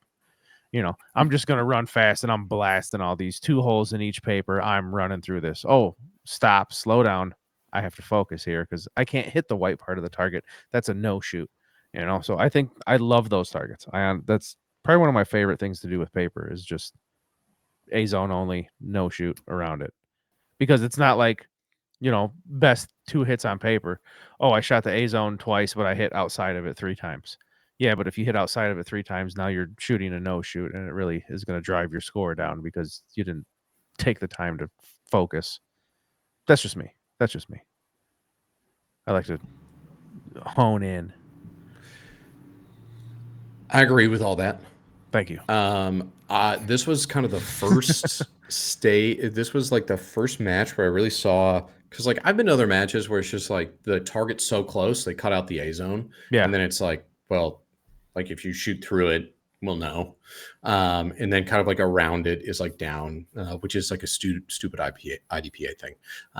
But I thought that this stage, quick, very interesting. I overran a target, and then I realized it right as I was kind of shooting like the last one, and I turned around and I pointed back and I said, I gotta go get that one, and I almost ran over the RO. Yeah. I thought that I had all of so I took video of all of these stages off of my kind of Ray-Ban Meta glasses, and I thought that I had that uploaded for us, but I didn't. So I'm just trying to get that up here because I think that it might help to provide a little bit of a visual here too for our YouTube subscribers, which we appreciate each and every Love one you. of you. Which I think now might be a great time to pause for station identification. Let's say that you're in the market for some beautiful 7.62 by 39. Ooh. And you don't want to spend a lot of your hard-earned money. I don't. How about you save a little green by shooting a little green and going to teleimpactsports.com, and do not use under any circumstances at checkout Savage 25. I'm telling you this, people, don't use it. Might help you out, might not. Might actually even add to your cost at this point in time. But 7.6239, Savage 25. Think about it. Jeff Goldblum, he's having a little coffee. He's walking in. There's a dinosaur. Oh, shit. But yeah. And I think this is what you were shooting the entire weekend, isn't it? Right. Dude, this is all I've been shooting. Okay, yeah, I'm going to sound like a shill here. But honestly, I have been shooting this for over 2 years. Nothing else. I mean, yeah, there's been random stuff here and there just to see what it's about. I have been a teleman for a while, and there's still the stigma of it. I just was on the phone with somebody just a second ago. It's corrosive. I'm like, it's not. I was like, I have done tests. I have shot this through all of my rifles. I have never had an issue wholeheartedly. I mean, granted, yeah, I clean my rifles. I'm not one of them dudes like, you don't have to clean it. I get bored. I clean my rifles. I've never seen anything where I went, gasp. You know, nothing has been concerning to me. I've done a nail test and it was actually Tula ammo that was rusty in the nail, not Tela. So Yep. think about that when you're shooting your surplus ammo that you can't get anymore because sanctions. But just don't use the code Savage25. Save yourself a little bit of something and get yourself some quality ammo. And now back to our program. Yeah. So I'm trying to upload the videos here. Nothing's really coming up, but well, they should be up here in a minute. There's really just one that I want to see, which is my last run here. But anything else on this stage? I missed the target. I loved shooting the clays. I thought it was a good stage. Like Jeff said, I liked how, like, walking down the hallway, let's say there was, you know, doorways, we'll call them, to your left and right where you have to shoot targets. I love how there was, like Jeff said, the blank one where like you stop and look and there's nothing, and then you look again to the other side and there's nothing. That was fantastic. And the thing that drives me nuts, why I miss targets. I mean, that drives me nuts that I miss targets. But like Paul, you were walking by doing your air gunning, and I told you, I said, what did I say? 4, 5, 6. There's 4 targets, 2 on each side when you stop. You go to the next set, there's 3 on this side, 2 on this side. You go to the end, there's 3 and 3. 4, 5, and 6. I'll count how many targets I need to shoot while walking the stage. I go completely dumbass trying to count in my head as I'm shooting. I can't do that. Like, am I counting my rounds? Am I counting my targets? Why is there numbers going off in my head? I don't know. Keep shooting. And that's what I do. Once I get to that point to where I can maintain counting ammo and targets, because I'll even try like, okay, 2 shots, 2 shots, 2 shots, 2 shots. You'll reload here because you'll have 1 shot left or 2 shots left. And I don't do it at all when I'm in the zone. You know, I'm just going at that point. So I need to work on that. I need to work on counting my targets because that really crippled me at the end of this. And I drove home and cried after I left Jeff. I dropped Jeff off because I was by myself at that point. So score on this one? 4.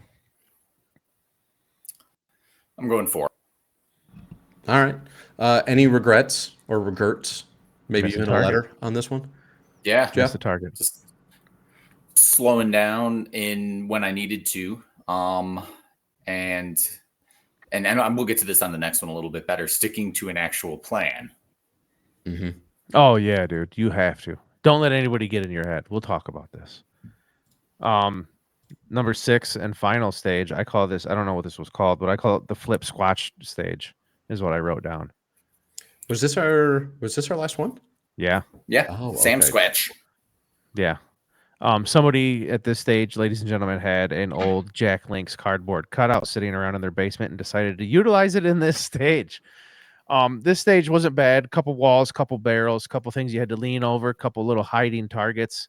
I like how it's like, okay, this is the walkthrough. There's targets here, targets in front of you. You have to shoot through this window.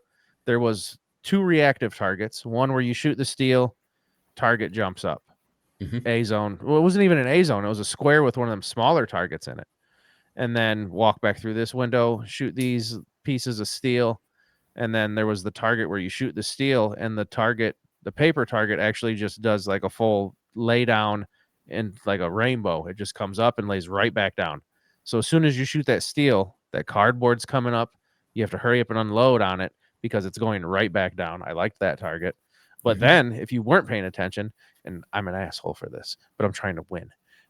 If you weren't paying attention all the way to the right, like where nobody was even paying attention, behind a barrel, there was a target that I like was walking, and I looked over and I seen it and I was like, I'm not letting anybody know I saw that. And I walked off. But I think everybody's seen it. I thought I had something. Actually, I did see one person, I think, not shoot it. And I was like, haha, you know, because I shot them all on this stage. I was proud of myself on this stage. This one had some also interesting target presentations, meaning they had one where it was literally like it was hardcover, and then there was a strip of white, and then there was a strip of brown on the outside of it. So it was like the shoulder shot. Yeah. And you had to kind of like shimmy your way in order to get that one. I do have the video up now. So I just uploaded. I just got that one uploaded. But coming into this one, I was feeling good. And we had some pretty good shooters on our squad. Moisha was there. Oh, yeah. Roche was there. Talk about John's mustache. Yep. Scott was shooting really, really well on Scott this was on one. fire. Jeff, like, you were hammering some doubles, and all of you guys were shooting before me for a lot of the day. So I really benefited kind of being down more in the stack. But Big just John, kind of, let's not forget about Big John, 300 black. yes, he had some sight problems throughout. So he has the Novus Precision PDS-1 and a little bit of a wandering zero when it came to that one. Kind of off kilter, like the dot is like Oh yeah. off on that. So we thought we had a pretty good zero coming into this because I went out there and worked with him to zero it, and just kind of didn't get the job done for this one. Yeah. So I don't know if he got a lemon, but if you've got one of these, I would one of the PDS ones, certainly a vibe in terms of looks, but in terms of performance, I don't know if it's necessarily quite there yet. It is one of them that's out there, and I think they're working with him in order to get that one replaced. But like, we had a little bit of a murderer's row situation going on with a lot of the guys on our squad. So I want to make sure that I really kind of poured it on for this one, because just looking, I wasn't paying attention to kind of like what other squads were doing. I know that you can get onto the tablet. Okay, how did other people kind of do on this stage? You kind of know in the walkthrough where it's like, man, like a screaming time on this would be like high 20s, low 30s, or like, if you're really, really hustling on this one, maybe you'll be in like the 40s or 50s. So, as I was arriving at this one, it was really like, I think I can really turn it on. There's nothing really hard about this stage. Like, it's kind of a traditional, hey, step into the shooting area, load on the clock, and then go through and shoot targets as they present themselves. There was a couple of bits of steel. The only thing that I was worried about was the flip that you were describing there, which doesn't show up well in the video, but it was a limited time target presentation. So you really had to hammer down in order to get on that one. Yeah. I enjoyed it. I thought it was good. I thought it was a fun stage. I can share my screen here and we can kind of take a look at what my run looked like. This is the only one I recorded with my Ray-Bans because I wanted to record everything with my GoPro 360 with the hat clip, but I forgot the hat clip in Illinois.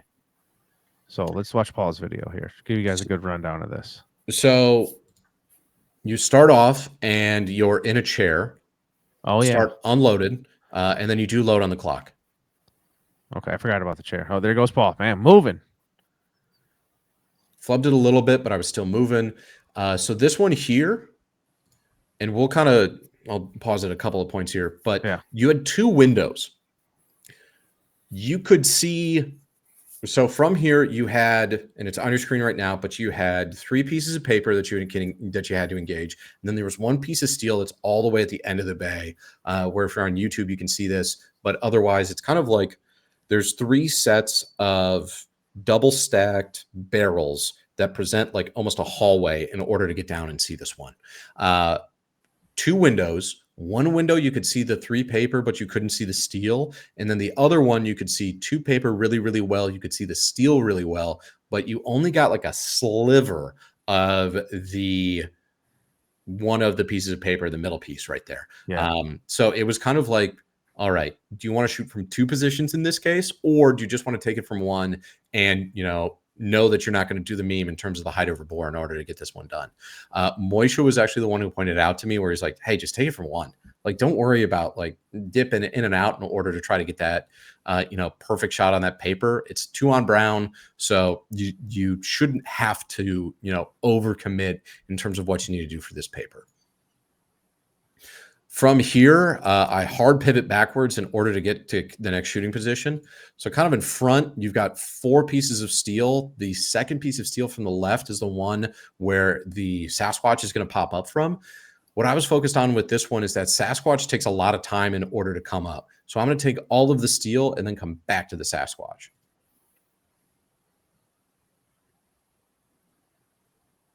So get the Sasquatch from there, shoot over, and this was the target that I was talking about before. So you have a no shoot in the direct middle of it, and then you kind of have like a collarbone upside down C in order to get this target neutralized. Yeah, don't shoot That his was a eyes because tricky we're one. harvesting Yeah. those. There's another brown A zone. Love those. Yep. I did like a lot of the hardcover targets. So I chose to reload there. I probably didn't. One of the other rules with this match is one hit on A zone to neutralize. So Yeah. I definitely overshot on a lot of these targets Oh, here I too. did definitely. Even if it was just an A zone target, I still shot at it twice. Yep. So from this port, this is the only port that you could hit the actuator to then get the flip target to go. I was worried that I was going to like hit this actuator target and then get a click no bang when the paper was going up and over. Didn't really cost me a lot of time. I think on I the reload on reloaded at the this one, same though. spot you did on this one. So I get the 1. And then I get a quick 4. And then here's the little guy that Jamie was talking about there that you had to go back and you had to get. And then he was telling me, hey, you didn't have to get all these alphas in order to get that one done. But overall, I got 3rd overall on this one. And then wound up with my only stage win of the day on this one as well. Very nice, Paul. So felt pretty good. It felt kind of like Masters, where it was like, hey, I really kind of need to turn this one on in order to try to pull something out on this. Masters, everybody else, was just kind of too far ahead in order for me to catch up. But I think this was the one that put me over the edge. And, ultimately, hey, stage win, that felt pretty good for the division. Yeah, Paul, you were on fire. Let me just say that. I'm not just trying to, be your friend here. I'm trying to be your friend. Okay. As much sense as that makes. But you were moving. Jeff, you were on fire too. I saw you. You were moving. You were doing great. I think everybody here shot really well on This one, I think it was probably the best one to end on anyway, because it's like, this is the kind of stage that I love. It could go as a left, it could go left to right, you could go right to left. You can approach it from a number of different ways, and it's, sometimes I see these stages and I'm like, this was insulting the way they set this up. sometimes it's like, okay, I get it. And then sometimes I'm just like, okay, sure, whatever, And then sometimes it's like, you just did, like, you thought you were being real clever, but you kind of fucked over anyone else who was, maybe shooting a little different. This one was great. This one, you could, again, just go any which way you wanted with it, and you could just blaze through it. There was no like trickery, nothing cute in the sense of, oh, well, then, like, we're going to get gamers and like make a hard target. Because sometimes I feel like when they design them, they overthink them. Sometimes I'm just like, you're overthinking this one. You're trying to be cute. You're trying to like, stop a gamer or stop somebody. I don't know. I just get an attitude from stage sometimes. I'm like, man, that stage has some sass on it. I don't know what it is. I don't like it. I don't like the way it's looking at me. This one looked at me the right way. I was like, this rules. And I was last on the stage to run it. Since I was the last one to run it, I got to kind of watch everyone. I got to really think through my stage plan. And this is the one where I finally had down to it. I was like, target to target. This is my stage plan. This is exactly what I'm doing. And I followed through. And almost at the end, so we had to break it down on our stage at the end. They're like, oh, you missed one. I'm like, what the fuck are you talking about? I missed one. It was the flippy. And I'm like, damn, I must have just mag dumped too excitedly and missed. But I didn't. They caught it and they saved me. Craig, our boy Craig, he was like, it was a peripheral shot. He's like, you got it, but barely. And I was like, thank God. Nice. I dumped into that damn thing. But it was a lot of fun. And it was a good mix of some gimmicky kind of things with the flips. You had a little bit of steel, you had a little bit of paper, and you could just move through it. And sometimes it forced you to slow down with the zone or headshots. I loved it. I know I'm showing my cards a little bit here. This was my favorite stage, I think. The 300 was pretty close, but this, I really enjoyed it. It was fun. So how would you rank this one then? This is my 5. This is the one I'm giving a 5 to. Oh, okay. Right on. Okay. Right on. Jamie? I really liked the reactive targets. I liked the moving around. I liked the windows. I might, you know what? I'll give it a 5 too with Jeff. I mean, it wasn't it didn't wow me. It wasn't like whoa, this stage is awesome, but it was a good stage. It was a good stage. It was well designed and it was well thought out. Yeah. I'm gonna go with a 5 too. All right. It's kind of I always feel kind of like, well, all right. dumbass. Like, of course you're going to give it a 5 because this is the one that you got, like the division win, Yeah. and like Yeah. you did it really well overall with, like, obviously. My favorite stage was still going to be the fuselage one, but this one I thought was well thought out. I thought it was one of those where, like, there's a couple different ways that you could probably shoot this fast. Yeah. Like, you could go right to left, you could go left to right. There was probably a way in the middle where you can maybe get away with something in there.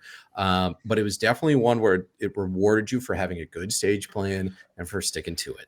And that's one where I was happy that we ended on that one, because it felt like a holistic stage where it was like from beginning to end, it was like you're shooting around the clock. It was a good use of the bay. You got a little bit of distance. You had some up close stuff. Yep. So I just really like that.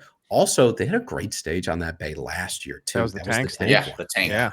So that one was Yeah. really, really fun. So, I mean, that brings us to the end of this. I do want to talk about what we shot. Yeah. I guess anything else on stage designs, and then once we talk about what we shot, we can kind of talk about placement too. No. I like I said, I like the stage. I liked the tight corners. I liked the windows where you had to really, kind of squeeze yourself in a window just to get that one shot, because that was the only shot you could get this target at. I liked the hard cover. I liked the A zones on these targets that were cardboard. Yeah, keep the cardboard. This one was a good use of cardboard.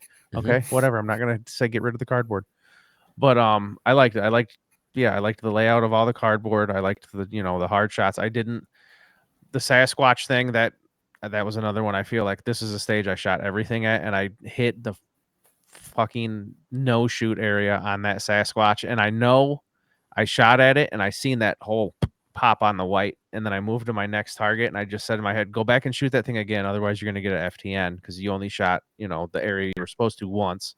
So I had to go back, shoot it again. But I liked it a lot. I liked the stage. Yeah, my only complaint is not even a complaint. It's I couldn't hear the RO hits on those steel. Damn it. But I felt bad for him. He was so hoarse. He was so I even watched the video. I'm pretty deaf, and I'm running a can on this. I'm hitting him, and I'm like, I swear I'm hitting him, but I don't want the same thing to happen last time where I hit it, and I think I hit it, and they didn't call hit. I didn't hear him. I legit, I'm even watching my video of it, and I'm like, I could barely hear him on the video. He's like, I could barely hear him because I remember that. Yeah. Like, I remember dude, we could see I felt flash so bad for on each side of that barrel, and then I'm like, is he gonna let him know he hit that, or is Jeff? And then the other, I was like, why'd you keep shooting at him? It's like, you weren't yelling hit. Old boy here was. Why didn't you guys tag out? His voice is hoarse. I don't think when the steel side close, you need to call hits. Yeah, I mean, I seen it. It's like when it's. But I mean, it was within 50, I want to say. But Big John gets to the end and literally with his last shot smokes that furthest left piece of steel. And he like starts to unload and like turns around. And the guy's like, did you hit it? And John just goes, are you kidding me right now? Or I forget exactly what he said, but he turned around and he was like, oh, come on. Are you serious? Because it's 300 black. Yeah, right. And, I mean, spall everywhere, Yeah. like just this big like puffball all over the place, and the guy's like, "Oh yeah, no," and all of us were like walking forward, like, "Oh yeah, like he smoked shit out of that thing," and the guy was just like, "No, are you gonna hit that?" And John was, he was, "Are you kidding me?" And the guy eventually was just like, "Well, I can't see," and it was like, "No, he hit that one." Like you don't when it's this close, you don't have to call everything. Yeah. Oh boy. So, what do we end up running here, boys? I had the Krebs M23 and 7.62. Oh. Yeah, that's a new item out on the streets right now. Okay. So super quick. My computer's about to die, so I have very little time left. All right. Okay. Well, Jeff, tell us what you got. Yep. So I ran the Draco, Romanian Draco. Nice. And I had the Putnik on it. I loved it. 7.62. It's been a while since I did heavies or heavy, like 7.39 over. Been running 5.56 for like most of the last year. So it was really fun to do it again and kind of get back into it. I loved it. Hell yeah. And then just before, where did you place, and how do you do you think that your placement met your expectations for what you wanted to accomplish going into the match? Yeah, pretty much. So I looked at our scores, and I'm not counting the DQ people or the people who didn't show. I think there was 93 shooters total. Mhm. I got 36. So, above the halfway point. I'm not the best. I basically between masters and this, I had no range to go train on or anything. So anything I did was just dry fire in my basement until the week of, when I finally got access to a range again to confirm 0. But I mean, I was just busy, and it is something where masters I wanted to do better at. Not, but I did as good as I deserved, which wasn't fantastic, but also masters there's a lot of killers there, right? Right. This I moved up a little bit more, so I was like, all right, now I'm starting to I got to get back on track. I know what I need to do.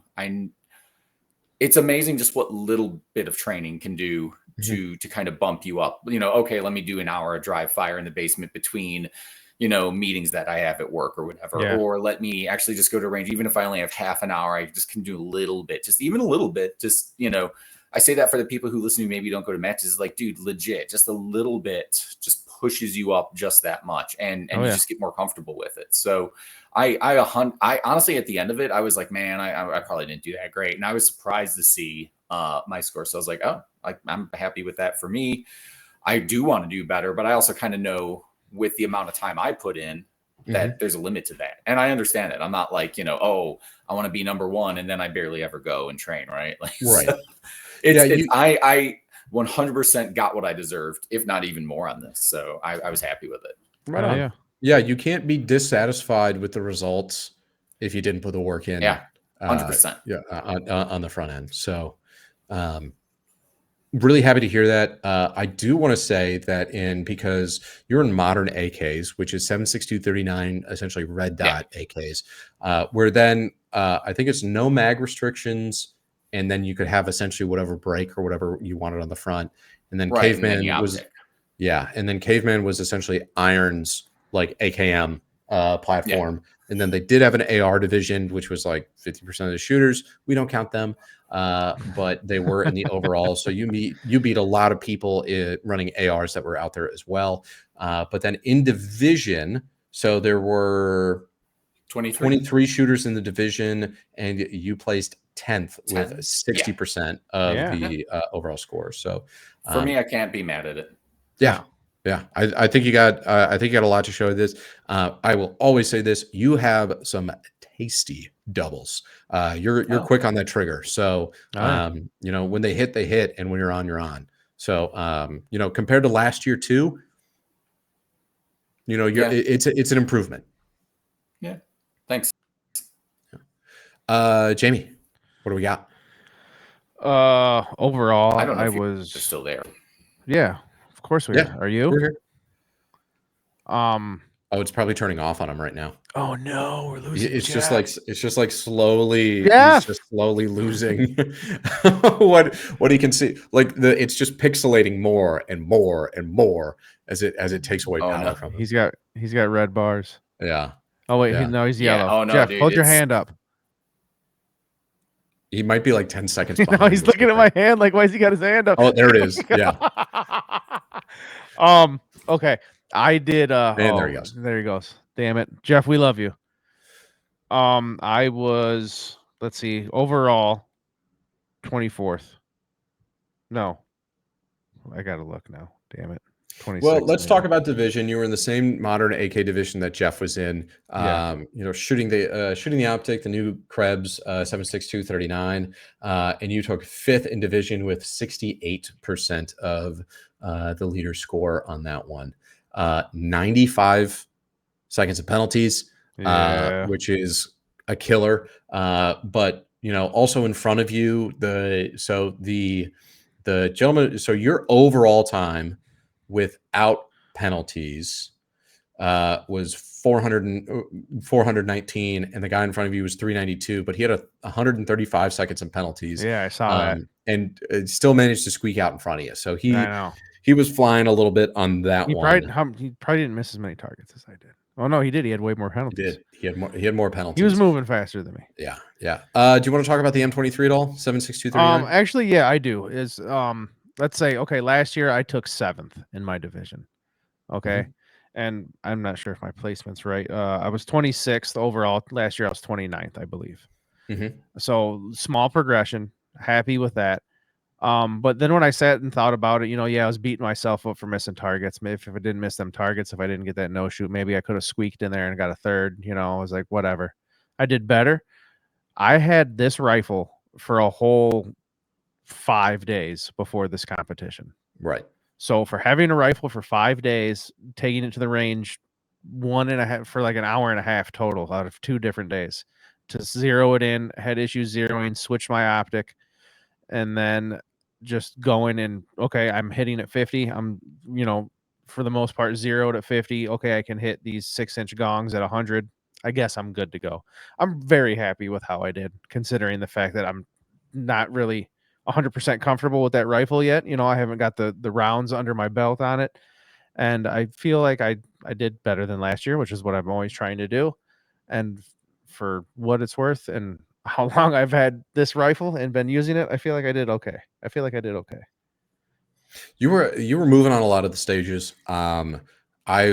I mean, kind of goes back to a lot of what we talk about and a lot of what Moisha talked about on the pod that we did way back when with him, which is like the moments of focus. Yeah.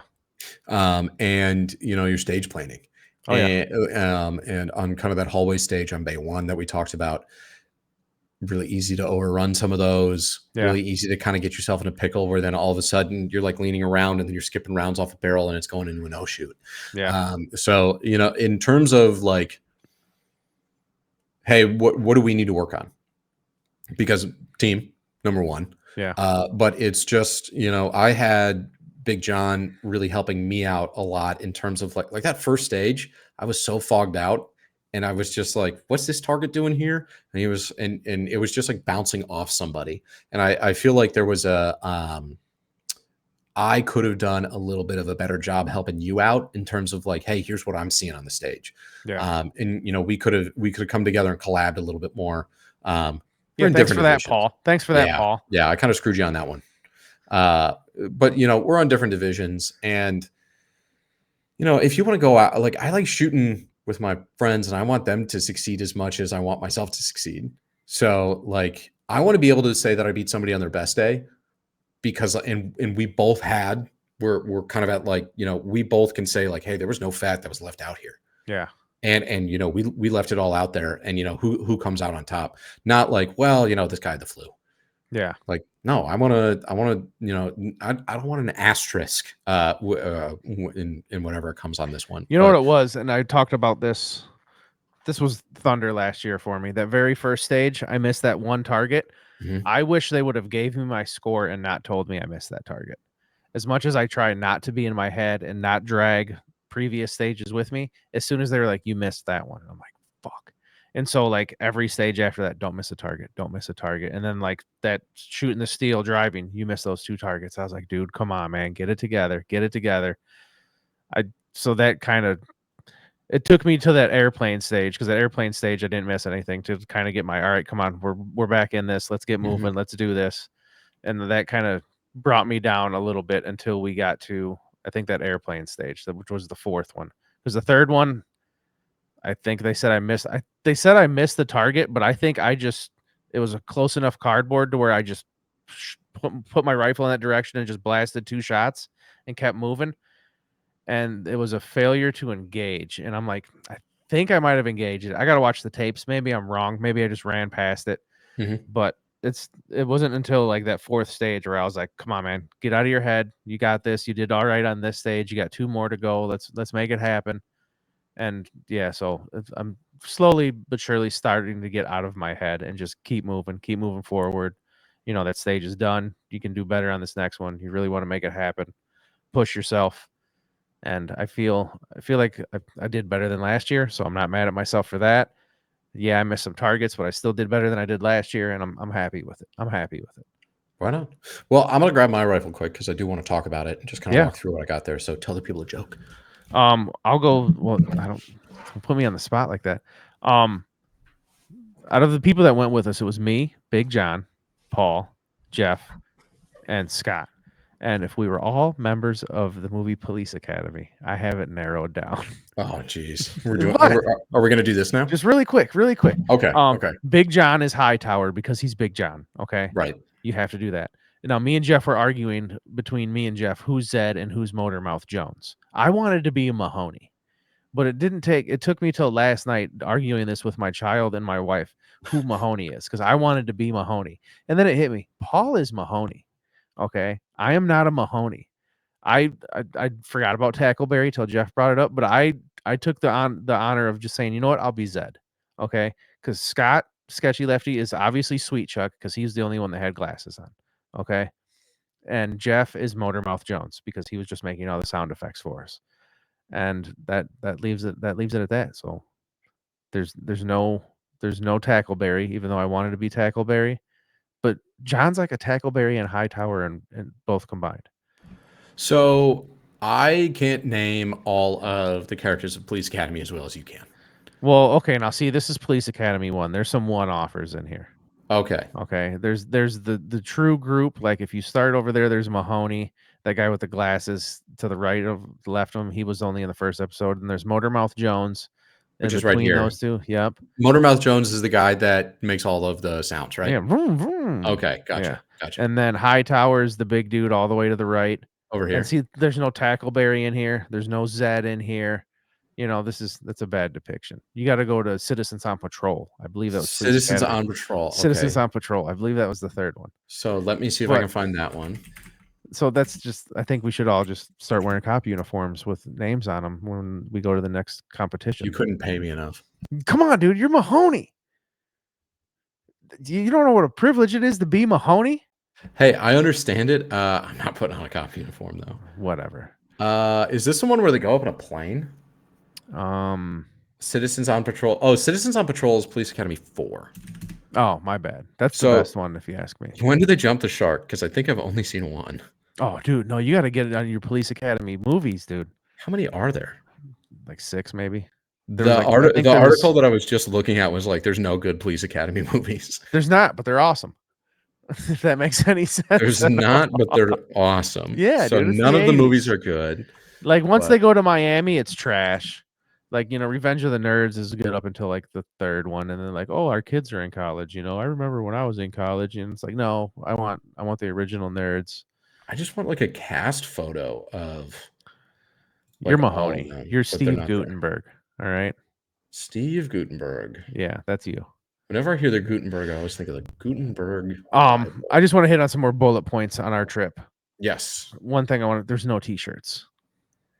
Yeah, they were selling a couple of last year's t-shirts, but otherwise there really wasn't anything. And I always feel like maybe I'm spoiled with a couple other competitions I go to. I always feel like the price of a t-shirt comes with admission. Yeah. Yeah. Like I would pay an extra $20 if it meant I got a t-shirt. The t-shirt is like the prize everybody gets, and it's something to brag about when you're wearing it in public. Because somebody's like, dude, where's that shirt? Oh, I was at this competition, bro. You should have been there. Well, the other problem is that last year's t-shirt was such a banger. Dude, it was like where it's one of my favorite shirts. Yeah. Yeah. Like I really think that like they dropped the ball on that one. It was a missed opportunity in order to not have like a t-shirt of some kind this year. Yeah. Because obviously they've got the chops for it. They could have sent out an email a month after registration, but like, we're thinking about t-shirts. Who wants one? And after knowing which one I got last year, I would have definitely got on that t-shirt email. Yeah, absolutely. Without question. Yeah, 100%. The award ceremony at the end where they're giving things away took way too long. The guy threw up. Yeah. There was a guy who was sick because of heat exhaustion, which I feel bad for him. But at the point that you have heat exhaustion, brother, I got to tell you, it's time to go home. Yeah. Like you're not coming back from that. You gotta lay down in a temperate place. You gotta lay down in the basement. You don't want to shock them by like putting them in a shower or anything like that. But it was kind of the end for that moment. From there, not everybody needs to get one individual mat. I think like package them together. I'll put that out there. If you have 20 cleaning mats, 40 magazines, 30 grips, whoever gets the number drawn, you win one of those things. Yeah, you get a mat, a grip, 2 mags, and then go on from there. Yeah. AIM Surplus was the sponsor for that one. They Thank you very always much. do go around and kind of splash a lot of swag at a lot of these matches. So I Yeah. mean, again, I'm not blaming AIM Surplus for sending No. stuff for shooters, but it is. I do appreciate that everybody does get something, but I think everybody can still get something, but we can go a little bit quicker where it's not like, hey, you want an individual patch. Yeah. So there's a little bit of an easier way to go through that. Because otherwise it just takes forever. Right. The weather was hot, and humid. I mean, it was like 90% humidity, Yeah. which was pretty tough, but it was supposed to rain in the afternoon, and it rained for like all of Enough 10 time for minutes. me to walk back to the car, get the rain jacket, and come back. It was done. Yeah, which is pretty much what I there did was. too. I'll give you this. There was a breeze every now and then. You would get a nice breeze Which because that scared the felt shit pretty out of me because I was watching the weather and they were like 80 something degrees, humid, chance of rain, 3-mile-an-hour wind maybe, and I was like, oh, dude, no breeze. But every now and then a breeze kicked in.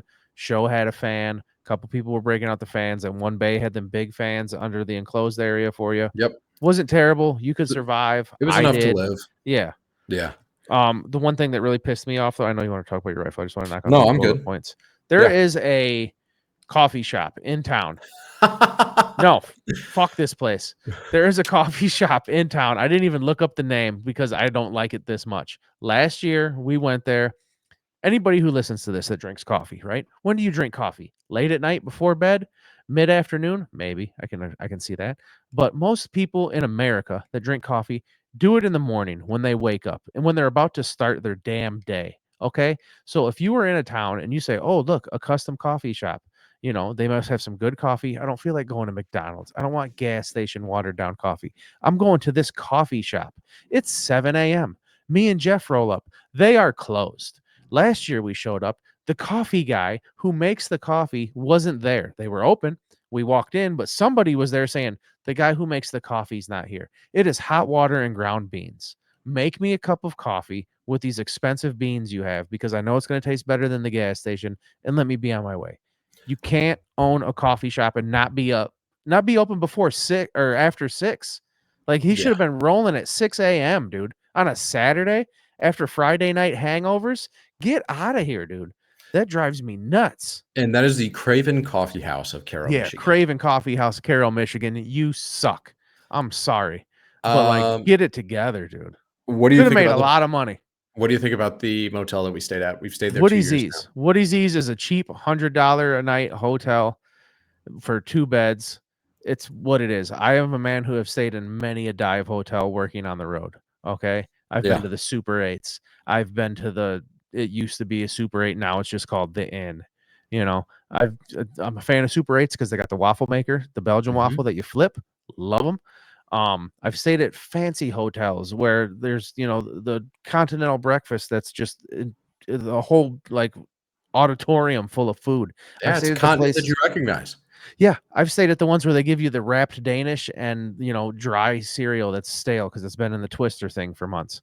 Yep. But like, it's a cheap hotel. I didn't get any bed bugs. I do have this rash on my neck that I don't know where the hell it came from. Not saying it's from the Woody's Z's. Yeah. But it is what it is. It's a cheap hotel. It's 7 minutes from the range. You can't beat that because I love being as close to the range as possible. I've been to many a competition where I stay at a place and I'm like, it's a 45-minute drive to the range. And I hate that. I hate that with a passion. Makes it an early morning when you got to get over there. Dude, I hate that. I like the Woody Z. I think it's a little bit overpriced for what it is. Like if you're staying there, I think that there might be another place that we're looking in. And there's a place down by the Dairy Queen. Yeah, only because the room that we stayed at, it wasn't moldy. Oh, it smelled moldy, but it was damp. Yeah, it was pretty damp. It was humid though. Well, yeah, but it was definitely one of those where it's like there's mold somewhere in here. You know what it is? It's because they're cheap bastards and they don't turn that air on until you get there. So if that room was vacant for 3 days, it just sat there humid as shit in that room because they didn't want to turn the air on. At least turn the fan on or something in there, get some circulation going. Yeah. It's like they just literally took a hot shower, let it steam the place up and left. I will say this, one other thing about food. We went over the Mackinac Bridge Yeah. So we went through the UP. I got to stop at my favorite Yeah. burger place, Moo and Fries, in Nobbin Way, Michigan, right off of US 2. I got to shout them out as much as I can because I got to tell you, whenever I'm going through there, we stopped both going and coming back. Man. Love that place. Everything's made to order, and literally it's child slave labor. The children yearn for not only the mines but also the kitchen. Nice. And they're literally like, whenever you order it, yeah, can I get a thing of fries with that? They're taking the spud, they're putting it into the thing, Oh, yeah, that's what doing it I'm right there, talking and it's going about, right into dude. the oil. Fantastic. Those are the best fries. Yeah. So and then of course we get done and we made the kids also make us shakes. And Hell those were yeah. fantastic too. So Place sounds amazing. while we tear down a coffee shop, we got to build up a burger barn because There you go. I really love that spot. Me and Jeff ate at some Mexican place. It wasn't bad. It was like a Subway of burritos. How the menu That's was laid pretty out. cool. Dude, it was like, I want a burrito. They're like, Wouldn't okay. that just be called a Chipotle? It was, yeah, but it was, we'll say it's a family-owned Chipotle. Okay. That's about what it was. Because Yeah. it was like, okay, you want a burrito, you want white rice, you want Spanish rice, you want lime and cilantro rice. I was like, ooh, lime and cilantro. And they're like, you want chicken, you want steak, you want El Ooh, Pastor. that's choice. Yeah, and I was like, hit me with the steak. And then it was like, what do you want inside? You want fajita vegetables? I got fajita vegetables, black beans, guacamole, cheese, and roasted corn. And then, dude, I'm not even joking. Me and Jeff ordered that food. I grabbed my soda. We sat down. I literally got like checking my messages on my phone. Took like a whole minute.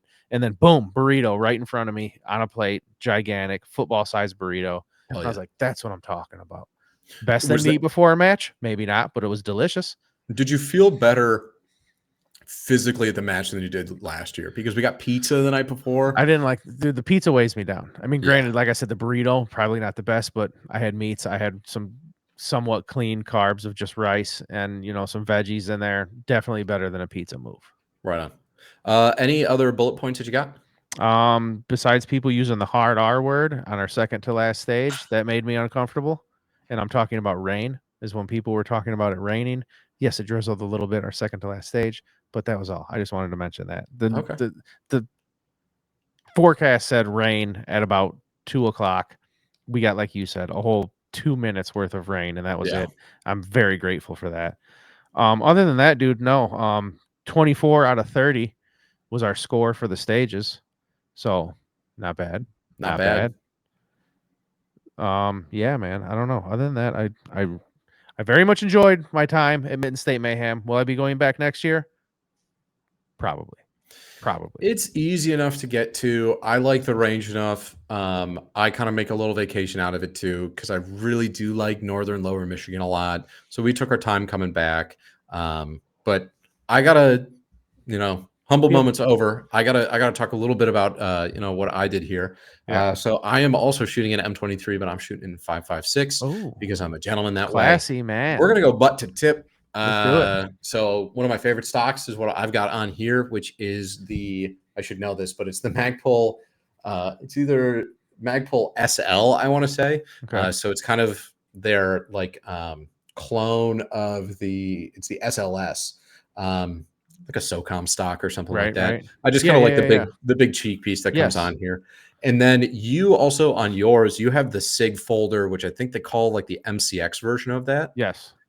This version is also a SIG folder, but this is the AR stock version of it, right? Which is my preferred kind of tube coming. I was debating on switching stock up on this. I don't know yet. I really, really like this. I just like the ability to kind of run whatever I want, depending on what I'm feeling. However, with this one, I'm going to definitely be leaving the stock on this. One thing that I really like about the M23, this is kind of the moment of the M23. Clay's video's out. We're both shooting these. Oh, yeah. I'm very, very confident that I want to be shooting this for a long time. I've got about 1,000 rounds through this. I feel very confident with this. I really like the red dot that's on there. I don't know if I'd run magnified on this, however, just because had a little bit of trouble when I did have a PRS scope on this, trying to find the ammo that it liked. I'm not super confident on the top cover just yet, but with a red dot on it, I do feel very confident with it. Obviously, I went 6 for 6 out of 200, so I feel really, really good there. But kind of starting at the rear here too. I really do like the extended pick rail that comes over the top, Oh, so yeah. I can get this super high. Yeah. This is the core version of it, which we're both running, so that means that it doesn't come with any furniture attached to it other than the handguard, so no muzzle device, It's no bare grip or bones. anything like that. Yeah. I run the Magpul Plus. So I believe it's the K2 Plus on here. So that means Yep. it's the rubberized grip on there. Obviously, it's Krebs, so it's got his safety, which is the extended safety that I love on there too. And then it's got the polished up ALG on there as well. I've just got a little Hollow Sun red dot on here. I believe it's the 515. It's not my preferred one. I bought the wrong one, but that's on me. I don't like the battery on the bottom. I would rather have the Oh. battery on the side. Yeah. I think having the battery on the side just makes it a little bit lower Yeah. on there. And then I've just got a cheap mount for that. Up front, obviously, we've got the adjustable gas block that comes with all the M23s. I just run mine in the middle. I've never Yep. really played around with it too much. And then I've just got a heat wrap on this that I stole from John. He carved up the bottom of this. And it's a Lunar. It says Lunar for the brand. I don't know exactly where that came from, but it's fine. And then up front, and people are going to make fun of me for this. Yeah. What do you got on there? So this is just a Reardon Plan B single port muzzle brake. So it's just the one. But Does the it work for you? M23 comes with a jam nut, and I put a crush washer on there just because it was backing off on me because I'm an idiot when it comes to that. Works for me great. There you go. I haven't suppressed this yet. I didn't shoot it suppressed. I don't know if I necessarily want to shoot competition suppressed anymore. Only because you've got that hot whisper pickle down at the end, and when you're trying, and it just adds a whole bunch of length and weight and Yeah. everything like that. But single port, I've got this tuned to me, so it's canted a little bit to the left there. I should probably try to go for an unrivaled. I've talked earlier about how I was anti big break. I don't know. I might be coming around to it. I'm a loud man. Yeah. But I was incredibly happy with the way that this ran at the competition. It's probably going to be the rifle that I pick up the most going forward. Having the dot on there, I think, is just super easy. I've ran into LPVO for years, but man, having just a simple red dot on target, don't be an idiot, pull the trigger, is pretty nice. Don't get me started. Like I said, I had that Huey on here at first, and I was having some not trusting my Huey 100% on this thing. Yep. I put this SRO right in front of the rear sight, and I don't know why, but I love my SROs and my aim points because they're the crispest, nicest, cleanest red dots I can see because everything else kind of has like a little fuzz on it. But dude, that SRO on the front of mine is it's right there when I lift that rifle up, and it's amazing. I don't know why. Let's talk about this real quick. A lot of people ask me this question, and I don't know how you put it. What do you think of the Krebs handguard? It is my favorite handguard that I've felt on an AK. It's just felt, and it's like the right size for a handguard. Like I've got many a handguard. We're going from like RS regulates, and I'm not knocking any of these people. I got RS, I got JMax, I got Crooks, I got wood handguards, I got all types of shit. And this is just it doesn't feel like my hand, it just feels like my hand closes just the right amount around it. Yep. It's like it's not like my hand's open too much. It's not like it's not enough. It's fantastic. Like melts in your hand. It really does. I think he just nailed it with that. Yeah. I really do. I like the handguard. I mean, as soon as you pick that damn thing up and hold it, like even we had you, myself, and Show all shooting 23s out there. You two took home some hardware. I took home that I shot better. I did wind up taking second in essentially the open AK division because you're awesome, which felt really, really good on this one. I took 10th overall, which also felt pretty good. Like there was only like 2 AKs that were up in front of me. The individual who ran in your division and the guy who beat me in mine. So, kind of taking third highest in with the AK platform. I felt really, really good on this one. There you go. But like I was saying, I took a picture of R3 M23s against the wall when I was there. And this guy walks up, he's like, "Oh man, are those the 23s?" And I was like, "Yep." And he's just staring at him. I'm like, "Well, don't just look at him, dude. Go ahead and touch one, get finger that thing up." And he picked up, I think he was gonna grab yours, but then it was kind of funny because you just like walk up, "Oh, that's mine," and you kind of just grabbed it and walked off. And he kind of looked at me. I was like, well, "He's up next." He wasn't trying to be rude. Yeah, I wasn't trying to be a dick. No, but that dude picked mine up, and that was the first thing he said. He's like, "Whoa, this handguard." I was like, "I know, right?" And he's like, "Dude, that is a nice handguard." He's like, "I've never felt anything this nice." And I was like, "Dude," I tell everybody about that handguard. somebody on Reddit was, I don't know about the handguard. I'm like, because you've never held one. That's why you don't know about it, dude. Do have to call out, they are specific to the 23s only, so it's not Yeah. like you can go out and buy this handguard. It's an amazing handguard. You can go out and buy a 23 though. You're worth it. You can. Krebscustom.com. Check it out. Tell him Midwest Savage sent you. You're not going to get anything free. Maybe he'll throw in an extra sticker or two, and he'll be like, "Oh, I know that guy." But anything else that you want to talk about on this one? Otherwise, I think we got it pretty well covered. No, I think we're pretty wrapped up here. We talked about Mitten State. Had a great time once again. I'll be back next year. You guys got a 24 out of 30 with stages, so you did a great job. Any of the feedback that we had here was not because it was a low quality match or like, man, I hate this, or the staff is blah blah blah. Everybody that I interacted with there, as far as match staff, was fantastic. Yeah. I'll put it like this, Paul. If I didn't like this match, we wouldn't be having this episode right now. Yeah. I would just be like, we're never going back there again. I 100% agree with that. There's enough matches out there where you don't have to shoot bad matches. Yeah. Oh, 100%. Yeah. Any of the feedback that we have is from a place of, we want this to be as good as possible. Yeah. Because we really enjoy shooting it. And if you guys are interested in this match, please get on Practice Score. Get on follow 47 Syndicate on Instagram. He's the one that posts up when the dates are for this. Follow him. He lets you know. He has great graphic design, I must say. He makes some pretty sweet flyers. He should have made some sweet shirts this year. But we'll talk about that next year. Hopefully we get some shirts next year. But sign up early, sign up often. I think they sold out in 45 minutes this year, and there was 100 shooters. Yes, I think there wound up being 96. There were a couple of no-shows and a couple of yeah, I'd say on Practice Score, I think it was like 100 and change of spots. Yeah, so if you want to go, be ready, set your alarms like I do. Don't hesitate. Run to the nearest Wi-Fi spot if you have to, because I've done that a couple of times trying to sign up for competitions. Yep. But I was doing the same. All in all, great match. Can't wait to be back next year. And what matches do we have coming up next? Next year, I think we've only got two. I think we've only got two left. Yeah, we will be at the Brownells Gunfighter Gauntlet coming up in August. End of next month. It's gonna be hard. And yeah, it's gonna be a rough one, and I think I'm gonna be upset with that one because I think it's gonna kick my ass, but I love it. Yep. And it's close to home. And then we're gonna round off the end of the year with my personal favorite, because it was my first competition, so I'll always have love for this one, Thunder on the Tundra, which is coming together nicely. Good. I'm glad to hear that. Yeah. So we're working to put on something really special for a lot of people. Scott Sketchy Lefty just sent out, literally while we were on this call, some kind of finalized versions of what we're doing for shirts and what we're doing for patches and what we're doing for flags. And I think people are going to be very, very excited for them. Hell yeah. That's what I'm talking about. I'm excited. But Paul, other than that, I don't know, man. I love you. It's late. We're past the 2-hour mark. And once again, I can't thank you enough for being my co-host, buddy.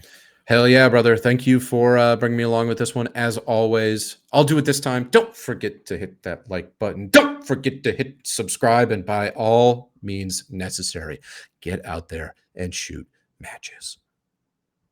I can't say anything else. We're just going to end it there. Thank you. Love you guys. Shooter ready. Yep. Shooter ready? Stand by. Shooter ready. Stand by. Shooter, are you ready?